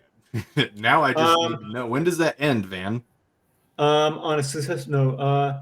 And it must immediately use its reaction if available to move as far as speed away from you. The creature doesn't move into obviously dangerous ground, such as a fire or pit. It can move back basically right away if it wants. It's not fear. It's not like frightened of me or anything. It had a painful sound. Yeah. Okay, so it got away, and it can come back whenever it wants. Yes. Okay. Basically, it causes opportunity attacks, and it causes theoretically, it can't come back till it's its turn, and now it has its movement. Does your sword get? Does Sandra Hang? No, get an opportunity? No, it does not. Okay. No, it's not a person. Okay.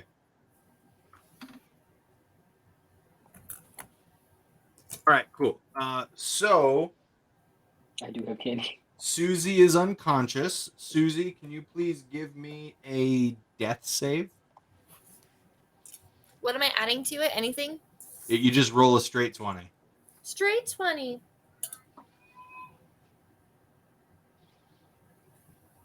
A 12? Okay. Good Success. for now. Good job. 2 more of those and you're in the clear. And it is the dragon's turn. I am going to need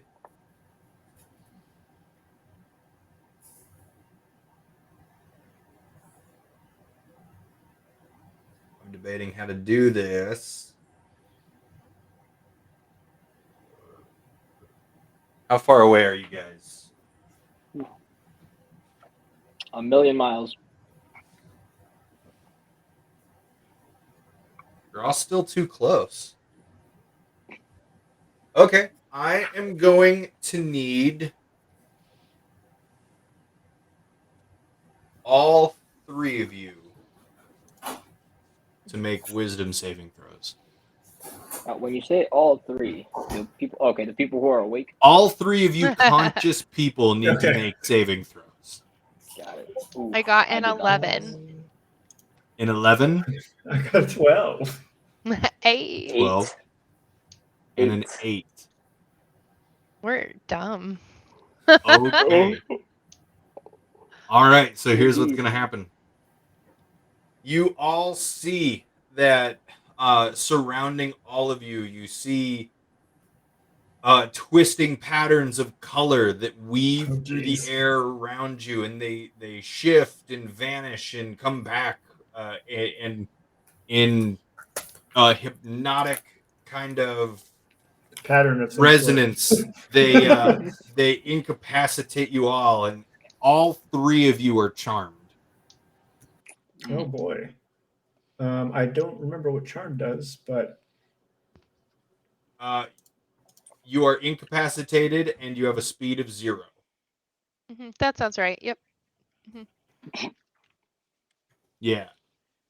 And as soon as all of you are charmed, the dragon drops back down from the sky.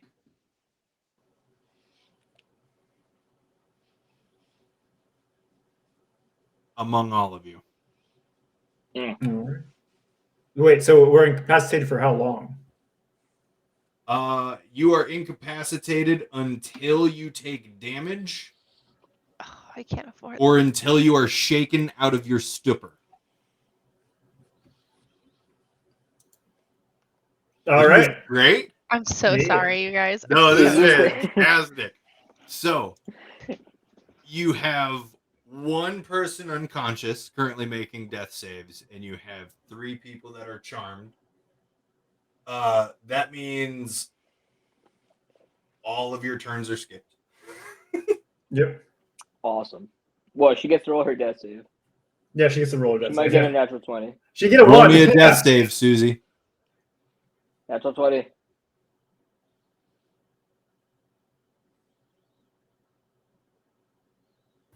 $13.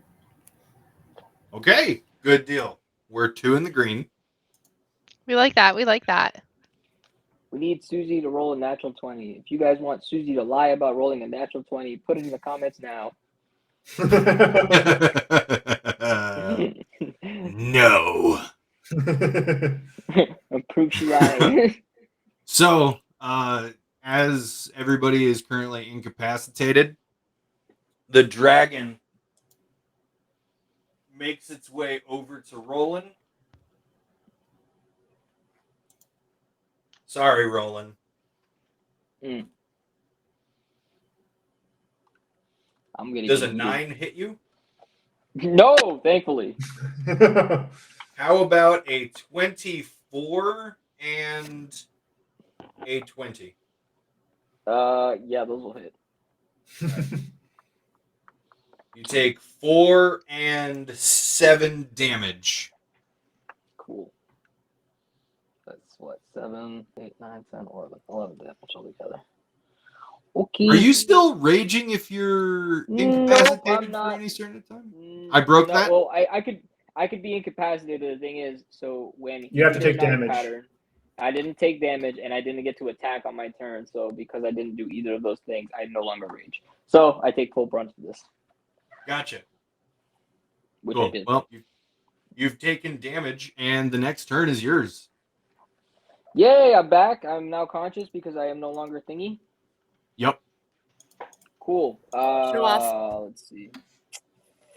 Okay. Oh, can I see the map? I need to see where everybody's at. Yes. Thank you. Okay, I still see them in the stupor, correct? Yes. You look over and you realize that they are still stupid. It's in a stupor. Both of those things. Okay. Except for Susie, who's snoring. To break them out of the stupor, would you say I have to attack them, or do kind of like what do I have to do? What constitutes it as breaking them out of the stupor? It states, and I'm reading this verbatim, so take this how you want to take it. The spell ends for an effective creature if it takes any damage or if someone else uses an action to shake the creature out of its stupor. So you can shake one person, but that's your turn. Or I can slap multiple people. Yes. That is true. It says shake. Okay. All right. Well, Make like a Taylor Swift song and shake it off. Okay. Oh, so this might be very stupid, but we're gonna give it a shot.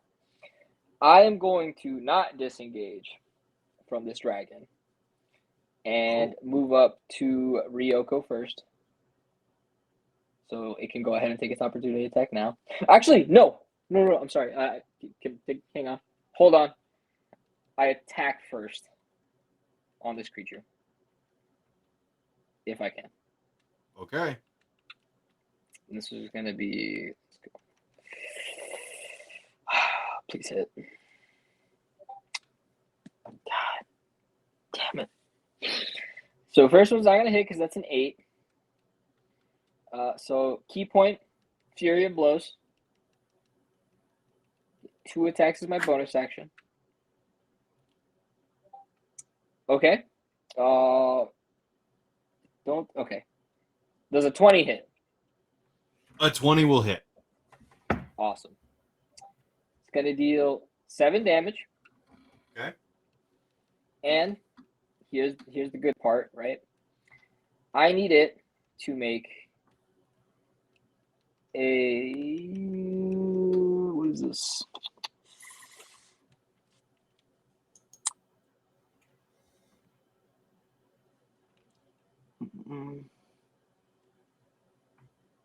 A strength saving throw from it, please. DC is 11, and if I'm not mistaken, Vanarin has given it a -4 to its saving throw. No, I used that. Oh, okay, damn. Oh. It failed. It gets pushed 15 feet away from me. It gets pushed 50 feet away? Okay, so here's what I'm going to do. As I miss, open hand, push it, key point strike to make it kind of shove away from me. There is a wall immediately behind it. Here's the map. So if you push it backward, it doesn't go anywhere. Okay. Is there any way like I can, because it's a really big creature, could I have maneuvered myself through it, behind it, to do the push into the other wall instead? Like this wall down here? Or this wall? No. So, the one behind me. Towards so I would sword. Basically awesome. go around its legs, basically, so I can get behind it and then give it that striking push. Would you say that's possible? Because I know that's like a space there. I can't really see. If not, I'll push it in another direction. That's fine. Like, you guys know how I always say how lenient of a DM I am? And it's because I like encouraging really cool stuff like this. So yes, you are able to maneuver around it. You push it against this wall right next to Vanarin's sword. Wonderful. Okay. Now, with the rest of my move, I want to go to Vanarin. And I say, sorry about this, bud. And I try to strike him across the jaw. Hopefully, you don't do too much damage to my jaw. For my Fury of Blows. Yeah, that's what I was saying. So he's incapacitated, right? Yeah. Okay, does that do anything special to the unarmed strike, or is it just a normal attack? Yeah, just make a normal attack. Awesome. Does a 14 hit you? It does, yes. Okay. Yeah, he's incapacitated at this point. I would say like anything above an 8 would hit him, but again, I'm lenient. That's fine. So 14, and I rolled the least amount of damage I possibly can. It's 4 damage. Nice. Lucky. Yep. All right. Well, it's a D4 martial arts die, so they can't do much in general. But yeah. So sorry about this, bud. Right across the top, connects it. Boom. Wakes him out of his stupor. Wake everybody else up. I pushed it away. We got to keep fighting. And I go back to like my combat stance against this dragon. And that is my turn. All right. So it skips Ryoko, who is still currently incapacitated. Crap, I should have gotten Ryoko first. I forgot the You're order. Fine. I can't roll to save my life, so you're good. Straight to Vanarin. All right. There's 2 options I have here. I'm going to. Oh no, this isn't a good idea. Never mind. I'm going to. She has 2. Do I know anything about death saves? Like, do I see someone's like stability? Like, do I see if they're losing breath? I don't want to metagame. Here's what you see. I'll tell you what you see. Here's what you see. Are you ready? Because this is what you see, and when you see it, you know that you see it. This is it. What you see. The dragon breathed its attack on you. Susie went down. She has not gotten up. Okay. All right. I'm going to use my bonus action to use Healing Word on Susie for 6 healing on Susie, and then I'm going to go shake Ryoko to wake her from her stupor. Okay. So you move to Ryoko. You shake her around. She's got low. Thank you so much. She gets up. For playing along. I was singing as Roland, but he said he can't sing. And Susie, that puts it at you.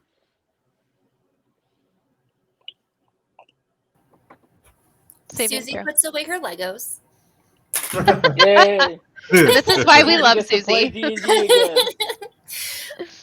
All right, and she like, thanks, Vanarin.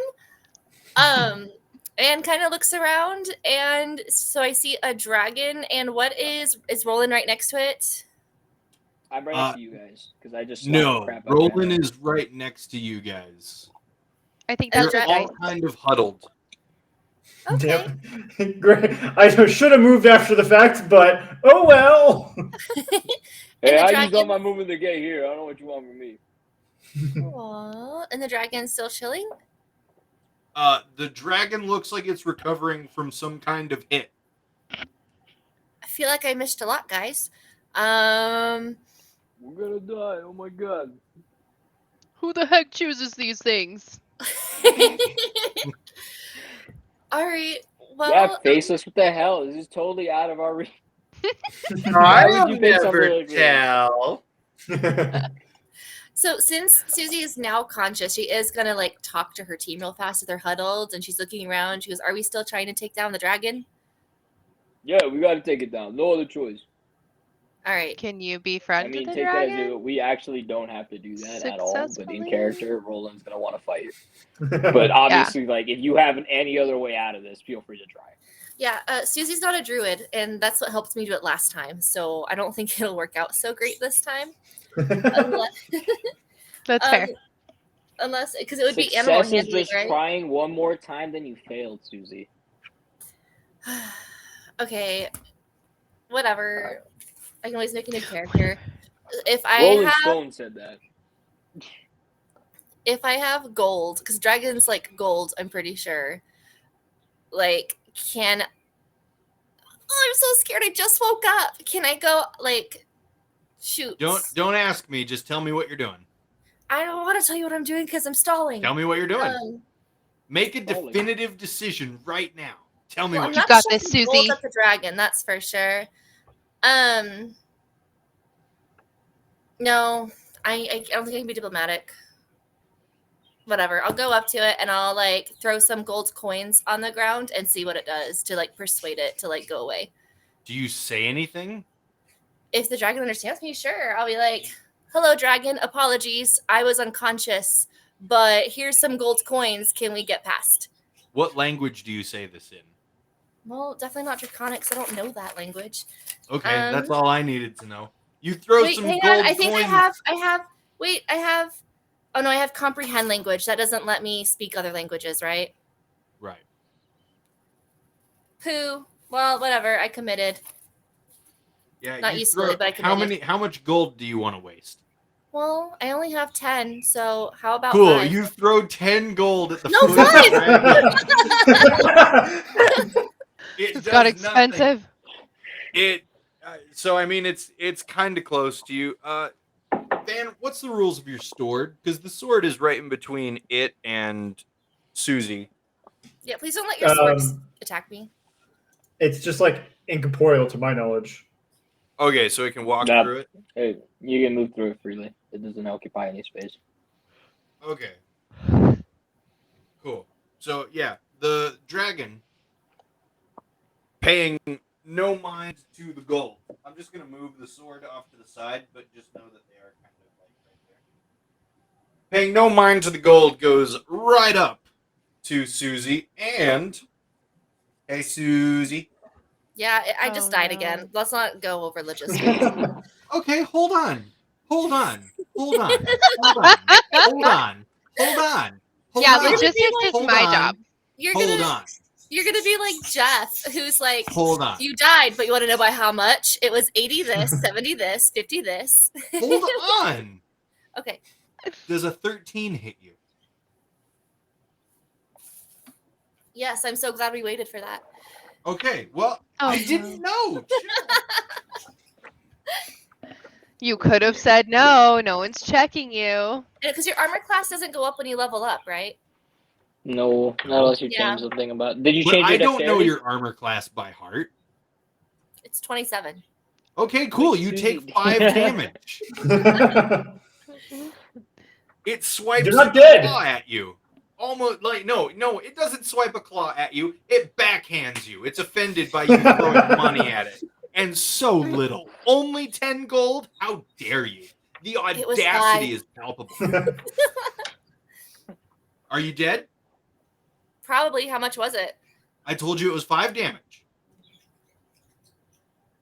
Are you dead? I was at 5 health when he gave, because when Vanron gave me 6, I was at -1, so that put me up to 5, right? No, you were at 0. It put you at 6. Woo, I have 1. So did you just yell at me about you dying for no reason? Glad we covered that. Anyway, it's Roland's turn. I vow to always remember your armor class. That was actually in my vows. Those are the right kind of vows. Yeah. I vow to always bring your character sheet to all the games and commission fan art of your characters. I'm gonna have to keep keeping track. I just got yelled at on so many wrong levels. I didn't hear anything. Do I need to go in there and change your mind later? All right. What do we? Okay, you said it's my turn. Yeah, it's your turn, Roland. Let me. What you just saw was some display of what you can only guess was attempted prostitution, since Subi just chucked money at a dragon for no reason. Slut dragon. Is that your go-to whenever there's money being exchanged? Is prostitution Faceless? Because we need to have a talk.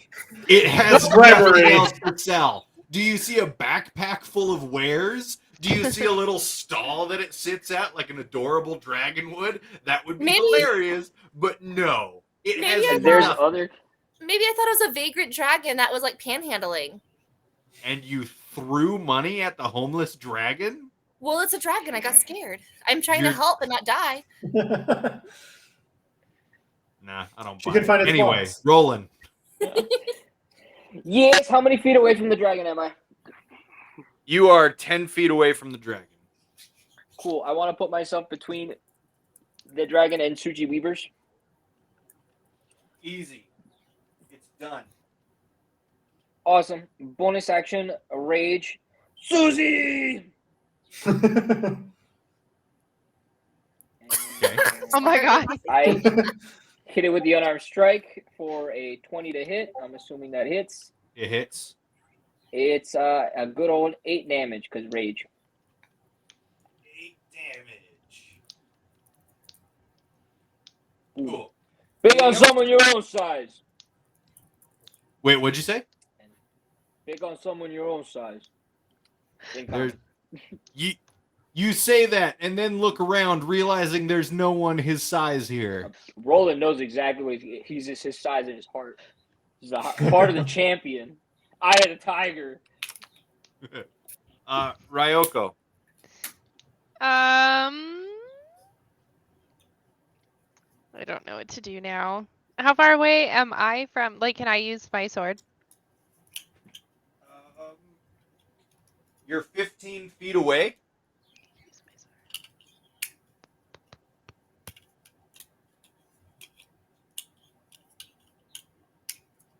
You can easily run up to it.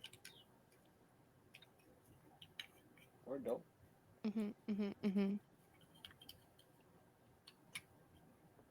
Or other things. You have other options. Well, my rapier is no longer in my attack. I just have my daggers and my short bow. So I don't know. What? Yeah, I don't know where it went. But I have D&D Beyond up because I didn't write that into my character sheet. Short bow is a D8, correct? Short bow is a D6. D6. Yeah. And then a rapier is a D6 or a D8? I thought it was a D8. Hold on, I'm looking it up. How did that should go be away? a D8. But it is not light, I know that. It is finesse. No, but it's it finesse. Is a D8. So she can use her dexterity. So you can use your dexterity. Dagger And won't since work. it's finesse, your sneak attack applies. Okay. You have to use a longbow. So it's a D8, like a 1D8. Yeah. You roll a Okay, D8 and then you add your dexterity. If you hit, you still have to hit first. If you hit, Okay. you still have to hit. I'm going to write it down so that if I Then want to use my imagine rapier in the future. 1d8, 2d6, 3 ways to die. That's the greatest. Hey, that's actually sounds like a movie preview. Okay. I am going to take my rapier and I'm going to stab the dragon. Hello. Cool. 19. Hits. Give me some damage. Roll them dice. Dang, Ryoko. I'm impressed. Oh, thank you, thank you, thank you. It's the new dice. I can't wait till you get yours. Apparently, I can't either.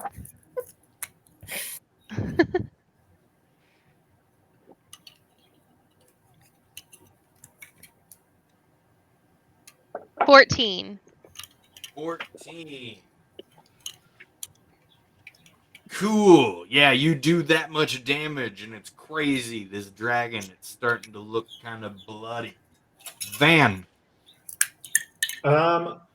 I cast a twin spell. Both me and Susie disappear. Oh. Whoa. So is me Strange taking things are rolls- afoot at the Circle K. What was that, Susie? Rolls at a dragon is prostitution. Is me disappearing kidnapping? Yes. I mean, yes, 100%. it is. Yeah, That is the only technically, logical since it was conclusion unwilling. to what is happening. Nah, with Vannerin, it'll always be willing. I'll always be Vannerin. I think we're talking about a different crime now. Yeah, I think it is. Yeah. But then I. Wait, did I miss something? This guy's The implications. Wait, I'm so confused. It's the implication. They won't say no because I'll explain it later. I'm not explaining it on stream. I didn't hear what was happening. We will. I'll explain it later. I'm not explaining it on stream. Yeah, just ask me later. Veteran, nothing happened. Is that what you're gonna tell the cops? It's a horrible defense, buddy. No one can see it, so it didn't Let's happen. just stop. I'm going. I'm going to go run to the door. It's not a good defense. Oh my god! Somewhere in the dark timeline, this is being used against Bannerin. Oh! I go to run to the door. Is the door that Crimson Cloak? Is it currently open, or did he close the door? How did you know his name was Crimson Cloak? Sorry, the Crimson Chin. Yeah, he closed. He closed it behind him. All right. Sorry, no, sorry, not the castle door. The one he came out of. Oh, or did he close both doors? Yeah, he closed both doors behind him. Okay. Then we left the doors open to the side, so I'm going to go hide. I'm invisible, so definitely hide. In the little courtyard thingy. I don't know what you call it. That in between the two gates. Okay, cool. Yeah, you're not on the map though because you're invisible. I took you off. Yeah. And invisibility only wears off if the spell ends for a target that attacks or casts a spell. I'm going to ask Roland, does my sword count as an attack? What? It's a separate creature. I mean, I guess I can ask George. Sorry, I'd leave it to the DM personally, but I don't think it's an attack because it's not you who is attacking, and you're not casting a spell because technically you already cast a spell. It's the same logic as to why you can keep it up even when you're unconscious because it's not concentration either. Did think that it moved kind of independently of you, like it didn't take orders; it just attacked. Okay. Well, then I will swing my sword from the invisibility. Will swing itself. Yes, the gods will swing the sword. No, so I think the exact description that it says is as a bonus action, you command the sword to attack. Is how it works. Is how it words it. But you're not attacking. You're commanding a creature. Fair enough. You're commanding a thing to attack. So I don't think it's an attack. But okay, so right. you do swing the sword. I make the sword swing itself. Yes. Did the gun kill that person? No. The gun did it. It wasn't me. But if you put Mjolnir in an elevator, the elevator will still go up. Because it's worthy, George. Yes. Yeah. The sword can swing. All right. There's a 24 hit. It does. Dealing 7 force damage. Right.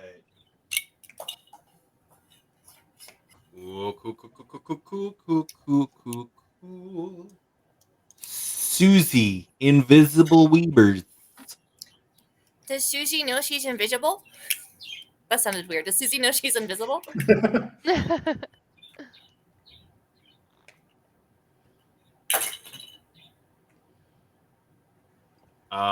Legit question. I don't know. Just asking.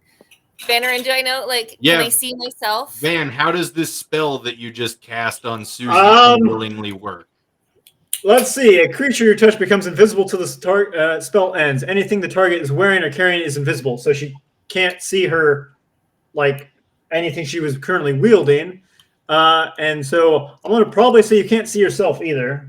So I guess that you know you're invisible, but seeing as how it was never explained to you, you're not sure why. So Susie's just going to embrace it. Like, she's not going to freak out. She's just going to be like, oh, wow, this is so cool. And she's going Get it, Susie. So she's going to take out her dagger just to see if she can see it. Can she see it? No. Cool. She's going to put away her dagger and she's going to try and use, I think, Eldritch Blast on the dragon. Okay. And she's going to roll better this time because we learn things. Well, it's better. It was a 2. But plus... You have advantage. You have advantage because you're invisible. So you get to roll again, yeah? Yeah. Woo woo. But you're That's no longer invisible. Total.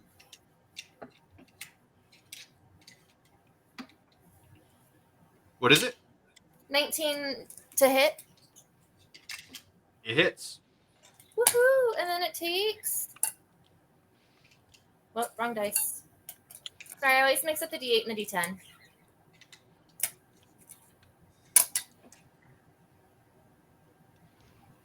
Eight damage. Banner and the goat out here. Yeah. I just needed to make sure Bob? Banner knew that was in the chat. I can see the chat. Thanks, though. Oh, that's right. I never pretended to be smart. The board is That was actually part of my character physical. sheet. It's a really cool scroll map that he actually got at a game store. It's pretty cool. Yeah, we're actually kind of For question in finishing chat. up this scroll map a little faster than I anticipated. And the next map I was going to use belongs to Roland, and I can't borrow it because he's in Vegas. So, oh no, it looks like I have to go buy myself a whole nother map. Look how sad he Darn, is I'm about sure it. you're so disappointed. Aw, shucks. Shucky darn. But jabbers. I'm so bummed. Anyway. We'll buy you a map. Buy the Everyone's map. looking at Susie. What's the reaction to this Yeah. map purchase? Will the Exactly. wife approve? Oh. Wife pulls out two other maps. Hey, Already Roland, got him. does a nat 20 hit you? No. Are you sure? Are you sure? Yeah, I use silvery barbs. I'll roll it again. Yeah, I multi-classed into a caster last level. I know you said no more multi-class. You're raging. Sorry, you're Yeah. raging. Yeah. I'm raging. That means I get to. Oh yeah, you're right. I can't cast spells while raging. I break rage. Thanks, man. I'm glad someone in this stream has some integrity. So Yeah, no. Natural 20 hits. Why do you even bother alright. asking? Hey man, I'm You really bet. sorry about this, but you are going to take 20 damage. No, I'm not, because I'm raging. Cool. And then also, that's going to miss. And a 23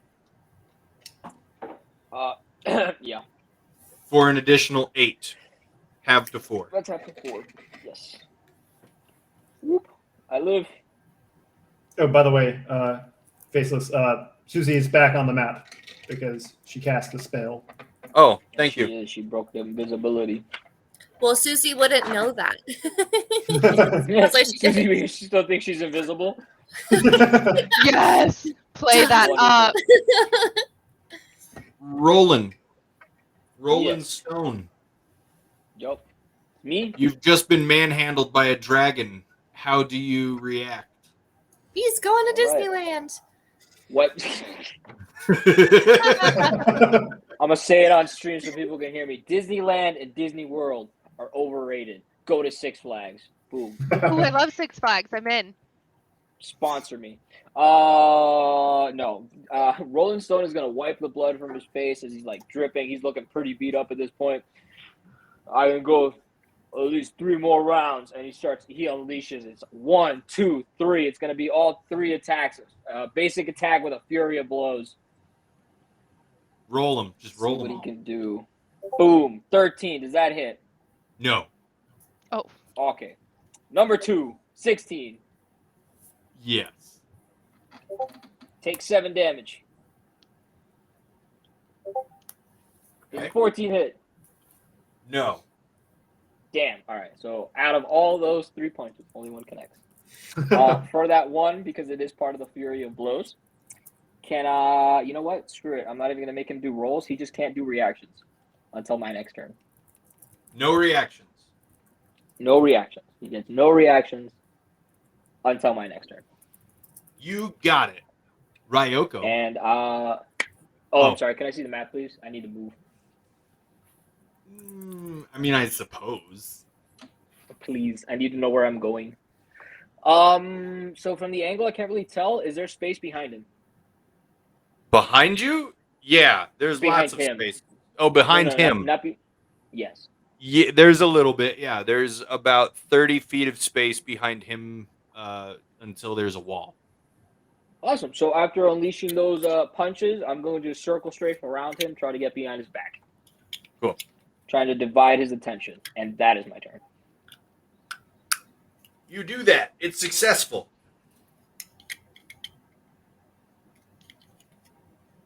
Now it's Ryoko. All right, I'm going to take out my... Great. I've not been. Sorry. Universal is Wait, wonderful. You're not done? There was such a long pause. I'm sorry. It was for effect. Okay. I was just agreeing that I like Universal. Do I have to roll for persuasion? No. I really like Universal. Okay, I'm going to take my rapier and I am going to stab again. I still have sneak attack, right? For like 10 rounds or something like that. Well, yeah, there's still enemies within 5 feet, and that's all you need. So you still have it. Okay, great. You got a 10. A 10? Okay, Yeah. hold on real quick, because I want to know, Roland, are you done? He's pausing. Are you done? With what? Your turn? Yeah. Okay, I thought you said you had more. No. I was talking about Disney World and like Six Flags. Yeah, he was commenting about Universal. Universal good. Yeah. Okay, I just didn't hear. For some reason, I thought you said that you actually weren't done, and then there was an even longer pause. And then Ryoko just went, and I was like, I'm just going to let it go since he's not talking. I saw chat, and they were talking about Universal, and I was like, oh, I wanted to go to Universal. I heard it's good, but I've never been. Okay. I only went to Disney World, and that sucked. No. I also really want to go to Universal and Six Flags. But Six Flags is great. I want to go build a lightsaber at Star Wars Land and also make a droid. You should wait because apparently they're going to be making in like a year or two. They're going to be having lightsabers that actually extend on their own and retract. Wait, we can't wait. We're going in November with my parents. Didn't somebody say November? They might be out by then. What's up? Didn't they say they stopped making lightsabers because people kept hitting each other with them at Disneyland or wherever, and so they stopped doing it? Okay, first of all, no, you were with me when they said that. Wasn't it your grandma who said that? There should be no reason why they didn't think that was a possibility when they started that. What sane person says, let's make lightsabers? No one, even adults, will not hit people with them. Are you kidding? They're lightsabers. That's what they do. So that's literally all Luke and Vader's father-son bonding was them trying to hit each other with lightsabers. I think the only rule that they have now is you build it and then you can do it there, but you have to keep it in its case while you're at Disney World. That's fine. I'll keep it in the case. I just want to build a lightsaber. Yeah, and no, they still have it. When like I'm back in the hotel room, I will then start hitting my 4-year-old with it. Because he will also have a lightsaber, and we're going to have lots of fun. I think you'll have a great time with it. There's some pretty cool rides at Disney World. Good experiences, but... Anyways, I'm so sorry. Ryoko, I cut into like 80% of your time. Yeah, I absolutely steamrolled Ryoko's turn. Ryoko, let's just start over. We're starting over. Go. Wait, I get to re-roll? Fine, yeah, I don't remember what you rolled. Let's re-roll. Oh, good, I don't. Yeah. 14. 14 does not hit. Yeah, that's sad. That's okay. Was that better than your old roll or no? Yeah, my old roll was 10. So at least I got somewhere. At least it was better. Yeah. Didn't change the outcome, but higher number. Hey, you guys always know how we're constantly saying that I'm really stubborn and immovable as a DM. I don't think I've ever said that. Totally. That is a phrase that always we say. Just make one more roll, Ryoko. Yeah. Super advantage. It's 20. It's called inspiration. A natural. It's called inspiration.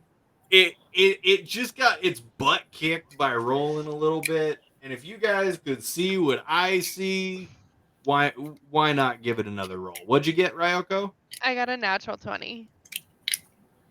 Okay, give me some damage. Yes. All right. Yeah, when I think And facelift, your sneak attack is also doubled. Hard ass. Oh, really? Yeah. Yeah, you double all the dice associated with the attack.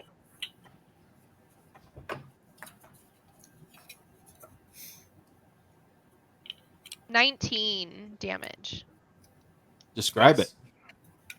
Oh no. You got it, Ryoko. I take my rapier and I run really fast and I stab it right into the side of the neck and slice, and all of its blood just goes everywhere. Cinematic jump, throat slice, dead dragon, blood. I'd like to imagine You're welcome. like one of those spiral dragons falling to pieces. Sorry, like little dragon. The crystal. Yeah, the crystal dragon's like falling over the ground, just shattering. Actually, pieces of its scale do break away and shatter, and it sounds like glass falling on stone. The crystal dragons in the picture look really cool, so yeah, that's totally a thing. I like that. It's dead. It's now a dead dragon. You're all alive thanks to the rogue and also the monk and also the sorcerer. We're both sorcerers. She's not wrong. Just me. The sorcerers. Sir. Yeah, Susie took a real good nap. Hey, how's everybody feeling? Tried to buy from it. Yeah. I'll have you know, if Susie Weaver didn't take, I have 5 hit points right now. If Susie Weaver had not tanked those 5 hit points for me, I'd be unconscious. I also have 5 HP right now. So, look at that. Wow. Can I cast, like, I have, Healing Light, so I can see them, and I'm like, Healing Light. Yeah, you can't see me.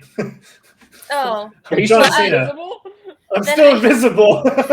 Mandarin's like, peace out, guys. Okay, so if I see Roland and Ryoko, I'm going to cast Healing Light on them. Which is, I have to double check. I thought I knew for sure. It's D6, and is it plus something? Is it like an AoE heal or something? I don't know. I've never looked at Healing Light, so I don't know what it does. It's part of my my patron. Ah. Celestial patron? Who your patron? Because I'm a warlock now. Who your god? Who do you serve, Susie? Do you really want to know? You want to know?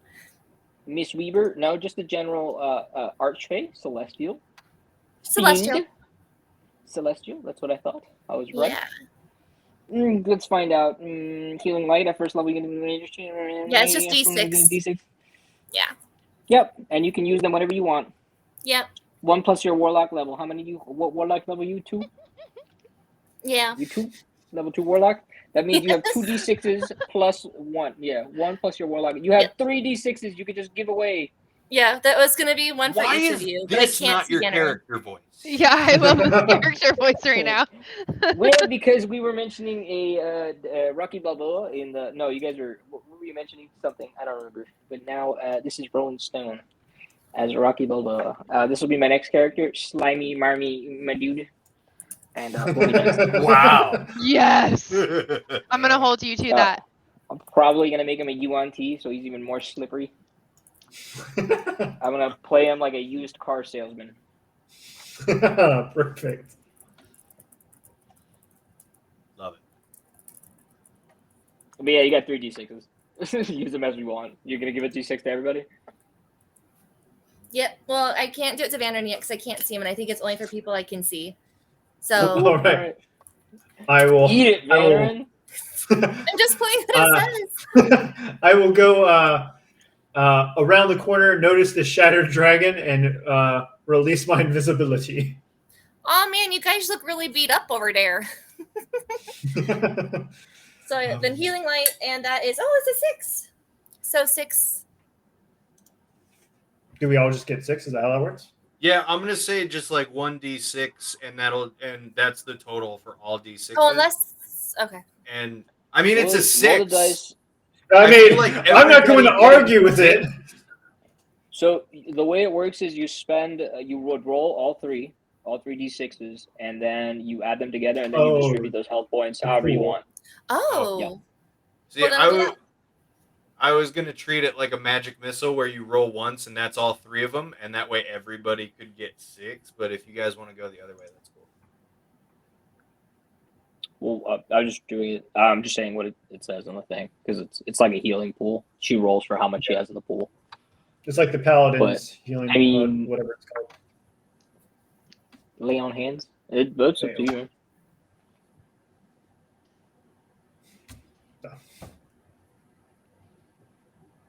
Suji, your choice. What are you gonna do? Who? I'm looking at them, and who seems the most hurt? Well, how do you want to roll your dice? You want to roll 1 and just multiply it by 3, or you want to roll 3 of them? Oh, well, if I can do that one, then I'll just do the 6 multiplied by 3, and then distribute it evenly. Roll a d6. Okay. Can I just take the 6 I rolled and multiply it by 3? Oh, is that okay? Yeah. Yeah, she did already roll. To be fair.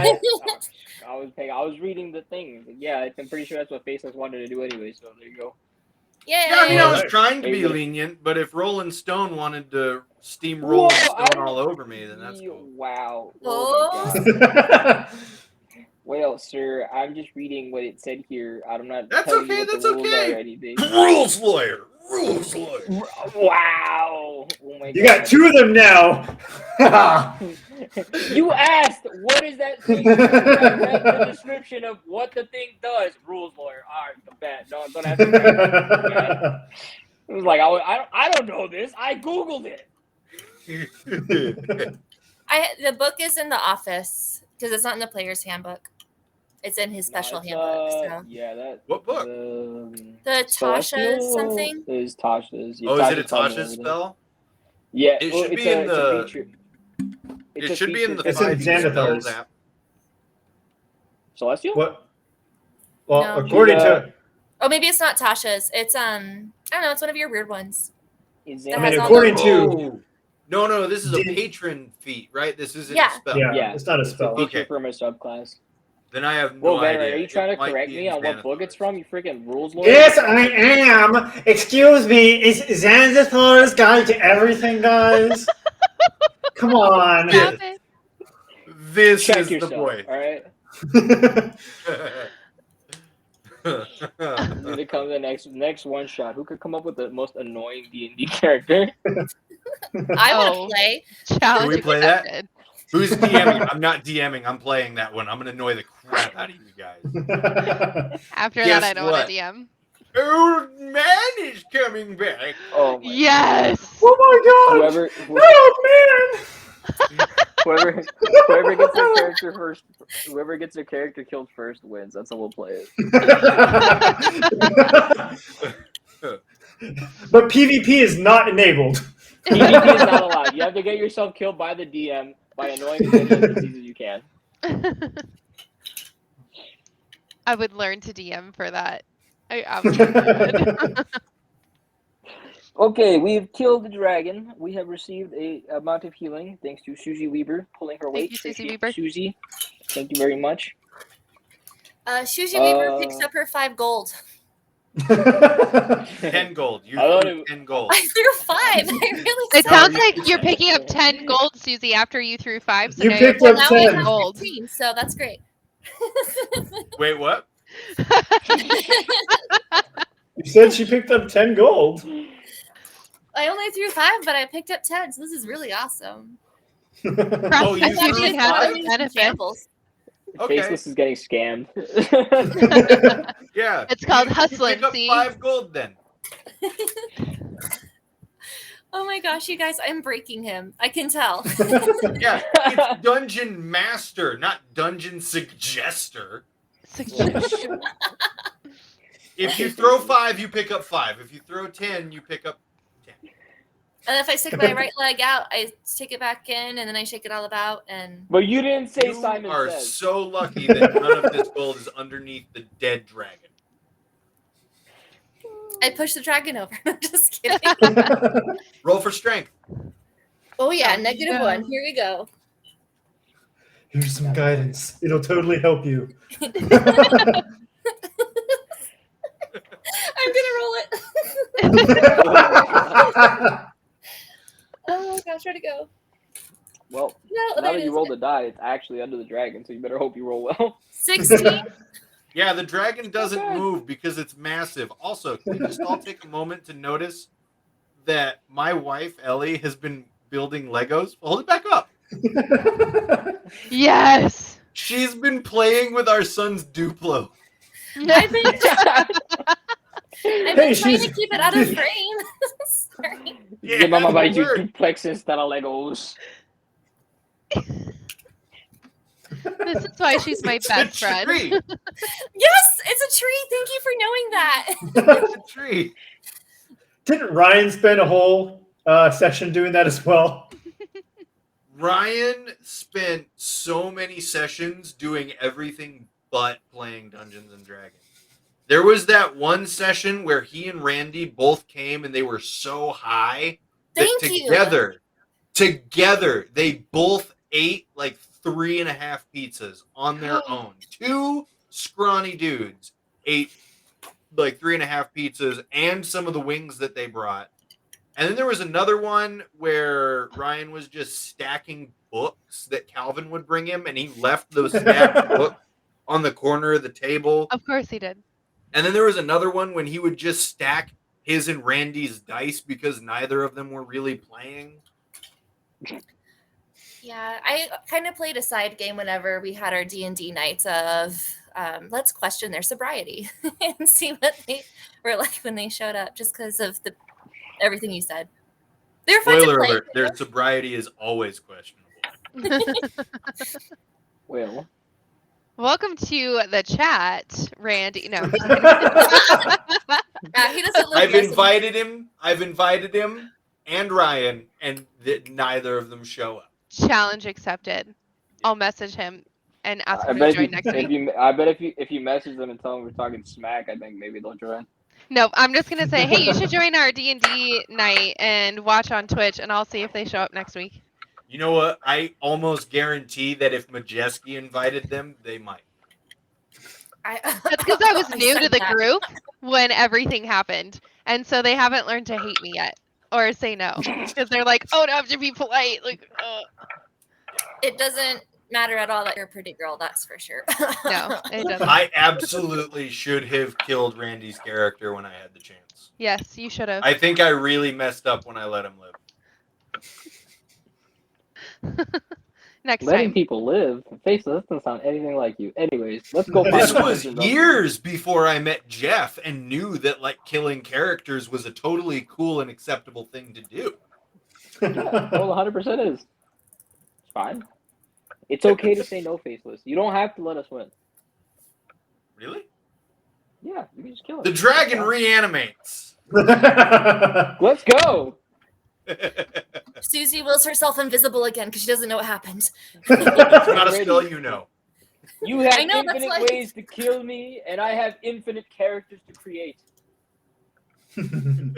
Say the word. We can play this. This one is Stolen Roan. He's a monk barbarian and not a barbarian monk. He doesn't have fighter this time. I don't do that. You know I create different characters. I've never done that.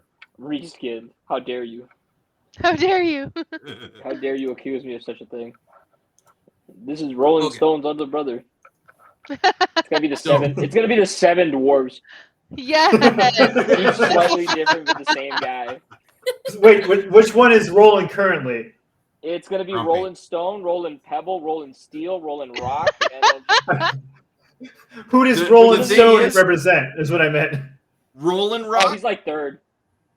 Rolling Rock always has to be drunk. You're creating backstories for characters I just made up 2 seconds ago, but okay. Look, if you wanna work in the fact that my character is one of the 7 dwarves of his family, I'm totally okay with that. You do the writing for it, but I'll roll with it. You can write everything. I'm just making the condition that if you're going to name a character Rollin' Rock, which is so close to the name of a beer, he needs to be drunk at all times. Oh, I was thinking, Wait, what I was beer? thinking rock and roll, but sure. There's a beer called Rolling Rock. I didn't know that. Yeah. And he will have disadvantage on every dexterity throw, no matter what. Actually, but advantage on charisma. But advantage on charisma. There it is. Just kidding. In Pathfinder, when you're slightly drunk, you actually have a bonus to all your physical stats and negatives to all your mental. Because you're drunk, you're stronger, you could take more of a beating. But that's true. You suck at this talking. is an interesting mechanic. No wonder Johnny Latrine was such a good fist fighter. There it owned is. a pub. He made his own beer. He kicked the ever-loving crap out of Slab. Pathfinder, when your D&D doesn't have enough rules. When there's not enough math. When there's not enough math and rules and like pointless garbage. But I will say there are some cool things in Pathfinder.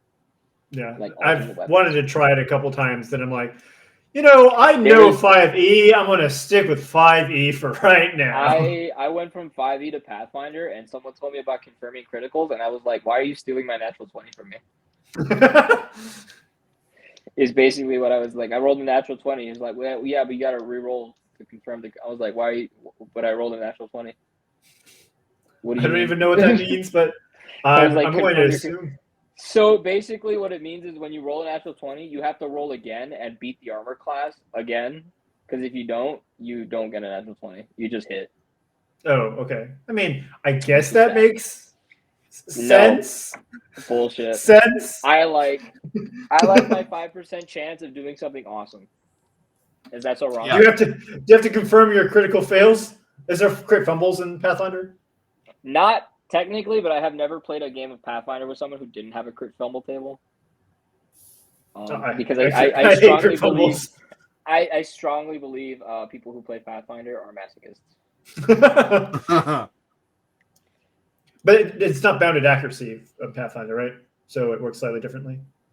Yeah, the way that there's stuff, they have like BAB and stuff like that. So like as you progress, you get more of a higher it's kind of like proficiency bonus, but more complicated. Oh, of course. Yes, pretty much anything in Pathfinder you could say it's like D&D, but more complicated.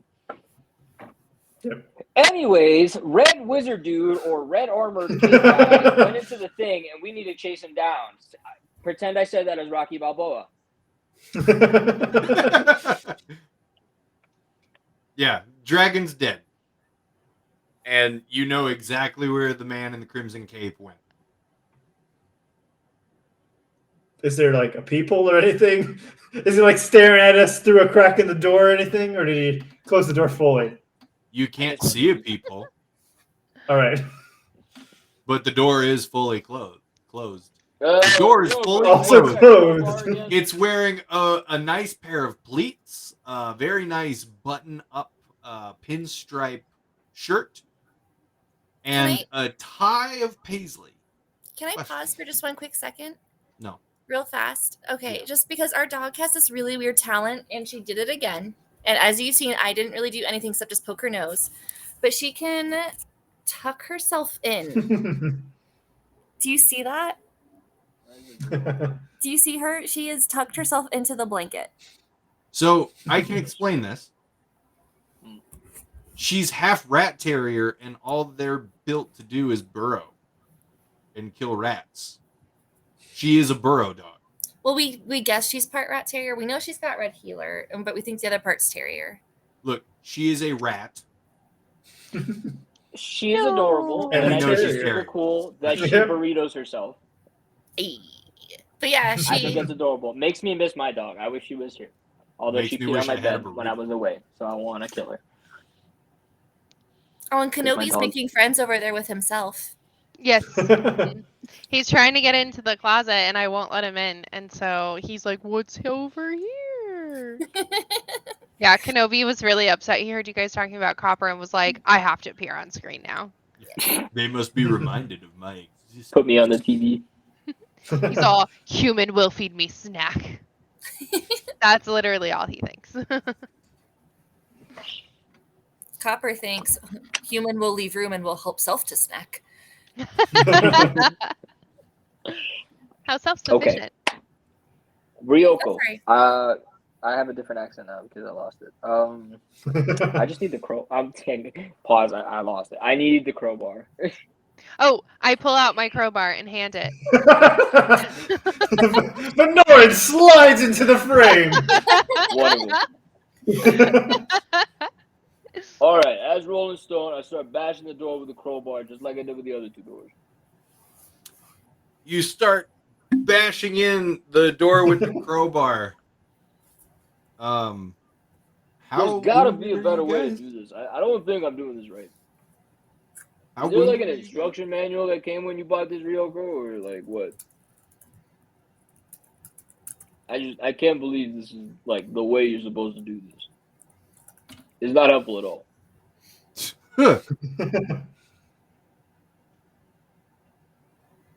Hello. I think she's reading chat. Sorry, I was reading chat. What's up? Chat for a snack. I need snack. Called it. So as Kenobi needs a snack, I would also like a snack. But first, I'm asking you if you have an instruction manual for this wonderful crowbar that you have here. Oh, I don't have an instruction manual, but I will tell you that you have crowbar. Crowbar has hooked end. You take hooked end, you put it underneath something very strong, and you push against it, and it pops up.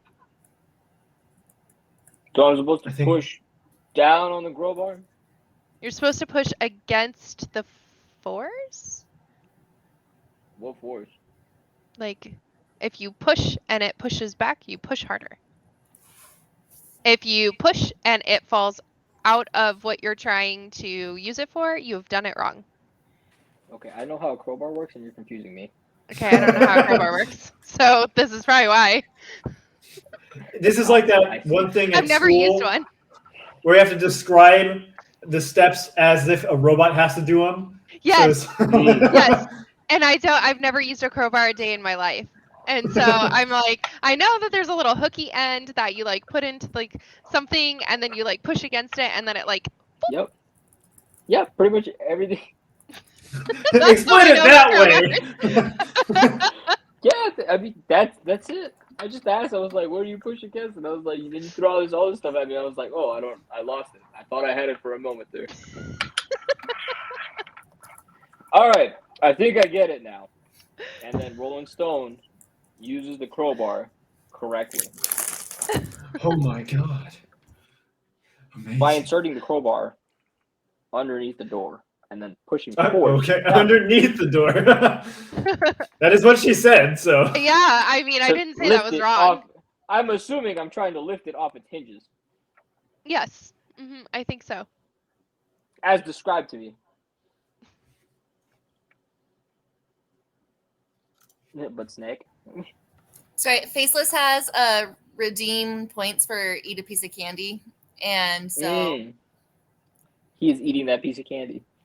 But it I just started eating my pecans, and then Shagan was like, "Put that down! Don't do that! Bad." So I was antagonizing. Yeah, for a moment, I'm sorry. The stream was no longer about you guys; it was just about Shagan. So I'm sorry. Yeah. So all of this talk about how to use a crowbar. Yes. And what to do with the crowbar and which end to associate with the crowbar and the opening of closed things takes up quite a bit of time. And what do? You take the hooked end of the crowbar and you do what? Put it underneath the door, and then I push force downward so that the door rises and potentially lifts off its hinges. Is the hope. Which door? As I was explaining. Sorry. These more simple wooden doors that are now actually inside the castle. And they don't have doorknobs? They have like knockers. Not those kind of knockers. Well, I had already. That's great. My understanding, I had already knocked on it with the crowbar before. No one. You did, yeah. That's true. Yeah. At this point, it's knock it down kind of situation. Okay, so here's what happens. Just chill on the ground. Okay. I think we all were for a bit. You're trying to knock down that door with the crowbar, and as you're doing that, the door opens, and the man in the crimson cape, he steps out to meet you. I whack him upside the head with the crowbar. Yes. Hold up. He looks at you, he looks at the crowbar, and he looks at the door. And then he says... And then he looks at the ground as he falls unconscious. What? I said he looks at the ground as he falls unconscious from getting beat upside the head with the crowbar. Okay, I'm going to ask you for serious. Is this the route you want to take? Smack him upside with the head with the crowbar? Absolutely, that's what's wrong. You can let him talk first, that's fine. I'm so curious. He's going to get slapped upside the head with the crowbar. Okay. So I'm going to say what he says, and then you can decide if we're rolling initiative. Got it. I am your father. You son of a bitch! You are worthy. Follow me. And he turns. Crowbar's like this, I hear it, and I stop, and I like pretend to sheathe the crowbar, and then I pass it back to Ryoko, like, I don't think I need this no more. Ryoko just slowly, not making eye contact, takes the crowbar and puts it back in her inventory. Okay. He walks back through the door. And that's where we're going to end it for today. All right. That was good. Oh, you were going to let me slap him upside the head and then cut us to next week? No. If you had slapped him upside the head, we would have rolled initiative, and I would have destroyed you all. TPK. Now you would have been rolling new characters who had no idea that this adventure was going to be a part of the campaign. Now I really want to slap him upside the head. You want it? We can retcon everything. No, absolutely not. I can't do that to other people's characters. I can do that to my characters. I want to be able to cast Twinned Haste. Let me do that, then I can die. Yeah, then whatever. I love it. That was a good Can't Twin Haste yet? Yeah, level 5 is when you get level. I'm interested in this guy. I want to know who he is, and now you're telling me he can destroy me? I want to see his power. What can he do? You'll find out next week. Yeah. I feel like we need music when it's wrapping up, like da da da da da da da. I'm working on music. That's the good. hard part is I can play finding guitar for music you. that we cannot get sued over. Yeah. That's true. We can create our own theme tune and I'll play guitar for it. Yeah, So- I guess that was the MASH song, so we probably shouldn't use that either. Yeah. Right now, I can play. Yes, it was. Yeah, Zero. that was Yes, Zero it was. 0-1 the chat. I had no idea he was still here. Get to come back next week and watch us. Right now, I can play Trivium. I can play the most recent albums from Dragon Force, which is kind of appropriate, and I can play Mike Shinoda. My Sharona? That's a rapper. Mike Shinoda from Linkin Park. Oh. Yeah, I was gonna say that's like the rapper from Linkin Park. Oh, He's okay. the glue, I was like, yeah. we could totally do My Sharona. My Sharona. And then just, Just on a loop. Can you? We could do it like, it's Susie Weepers. It's Susie Weep. No, literally that won't work. I would say there's probably some good royalty-free music you could probably try. Just like some stuff that people out there put out there for free, like on YouTube. Maybe. Or just video game music. I mean, they don't Can DMC you- video can you- game music. That's I was true. gonna say, can you use video game music or no? I mean- don't know about video game music. So some of them you can't use, but like you can use the Skyrim OST and stuff like that because obviously Really? people play That might- Skyrim and don't get DMCA'd. I have the So, Skyrim I know sometimes OST. Skyrim OST. Oh, I will fuck some shit up to Dovahkiin. I bought it for our old campaign to play at the table. I bought it. I bought that Princess Mononoke. I bought a lot of the stress music from King Arthur: Legend of the Sword, which everybody immediately made fun of. Well, come on now. Like, it's That was good like music. Skyrim? Like, we can all do it. Like, do you guys want to hear the songs from King Arthur? Yes. Yeah, absolutely. There you go. You just heard it. Wait, hold on. What? Hang on. It's really good. Wait a minute. It's really good. You just described like heavy breathing. That's what it is. It's what it was. Hold on. Let me pull up iTunes real quick. Hey, I need to leave this. Also, Majeskke, have you never like played Skyrim? I don't know. I've never played Skyrim. Yeah, Skyrim? there we go. Skyrim. I've never played that either. Roland, I am the only one of 4 of us that has played that game. It sounds like we need What to have a Skyrim Before night. just recently when Ellie also started playing it, but you know, that was right at the 10th anniversary of it. So. Yeah, I'm 100% down to do a Skyrim night. I will personally mod each and every one of you guys a copy of Skyrim so you can play the best experience of Skyrim there exists. The best experience of Skyrim. Because you can't play vanilla Skyrim, all right? What happens is you play vanilla Skyrim and then you mod it to hell to make it perfect, and then you play it again. But the problem is you already played through it once, right? So you lose a little bit of the magic on the second playthrough. But if someone mods it for you and makes it amazing right off the bat, you're like, wow, this is great. And you're like, I'm in. Then Thomas the Tank Engine comes out of the sky and crashes down. come on, man. I'm not going to do that to you. I'm just going to give you some really good. Make the text He's all, well, I was better, going to, patch but all you the called it out. glitches. I'll make weapons cooler. That is a mod actually in armor Skyrim, by the cooler. way. Yeah, no, there's that's a mod on like everything. Monster Hunter has they turn straight up monsters into Thomas the Tank Engine because it's a meme. Yeah. Turning Thomas the Tank Engine into different monsters in different games is a thing. I will say that Skyrim has like 500 quests plus, because every time I try to do something, I end up going on a bajillion other different things, and there's a lot. Yeah. But that's the thing. Like that's what you're a part of, like the world. Like it's great. But if you really want to do just the main story, you can clear the whole thing in like 8 hours max. I spent more time playing Pokemon than I did playing the main scenario of Skyrim. I like Pokemon. I also like Pokemon. We're gonna end the stream right here because I have the King Arthur soundtrack pulled up, and I'm not gonna get sued and taken down. So I need to show my team what an amazing soundtrack this is, and Susie Weavers needs to not make fun of me. I'm nervous though. Chat, do you think we're gonna everyone get sued anyways because my song was just like the music? Like in the meantime, Shagan, thanks for coming. Pop-Tart, thanks for coming. Commander's not here, but thanks for coming. Zero, thanks for coming. Busta, thanks for coming.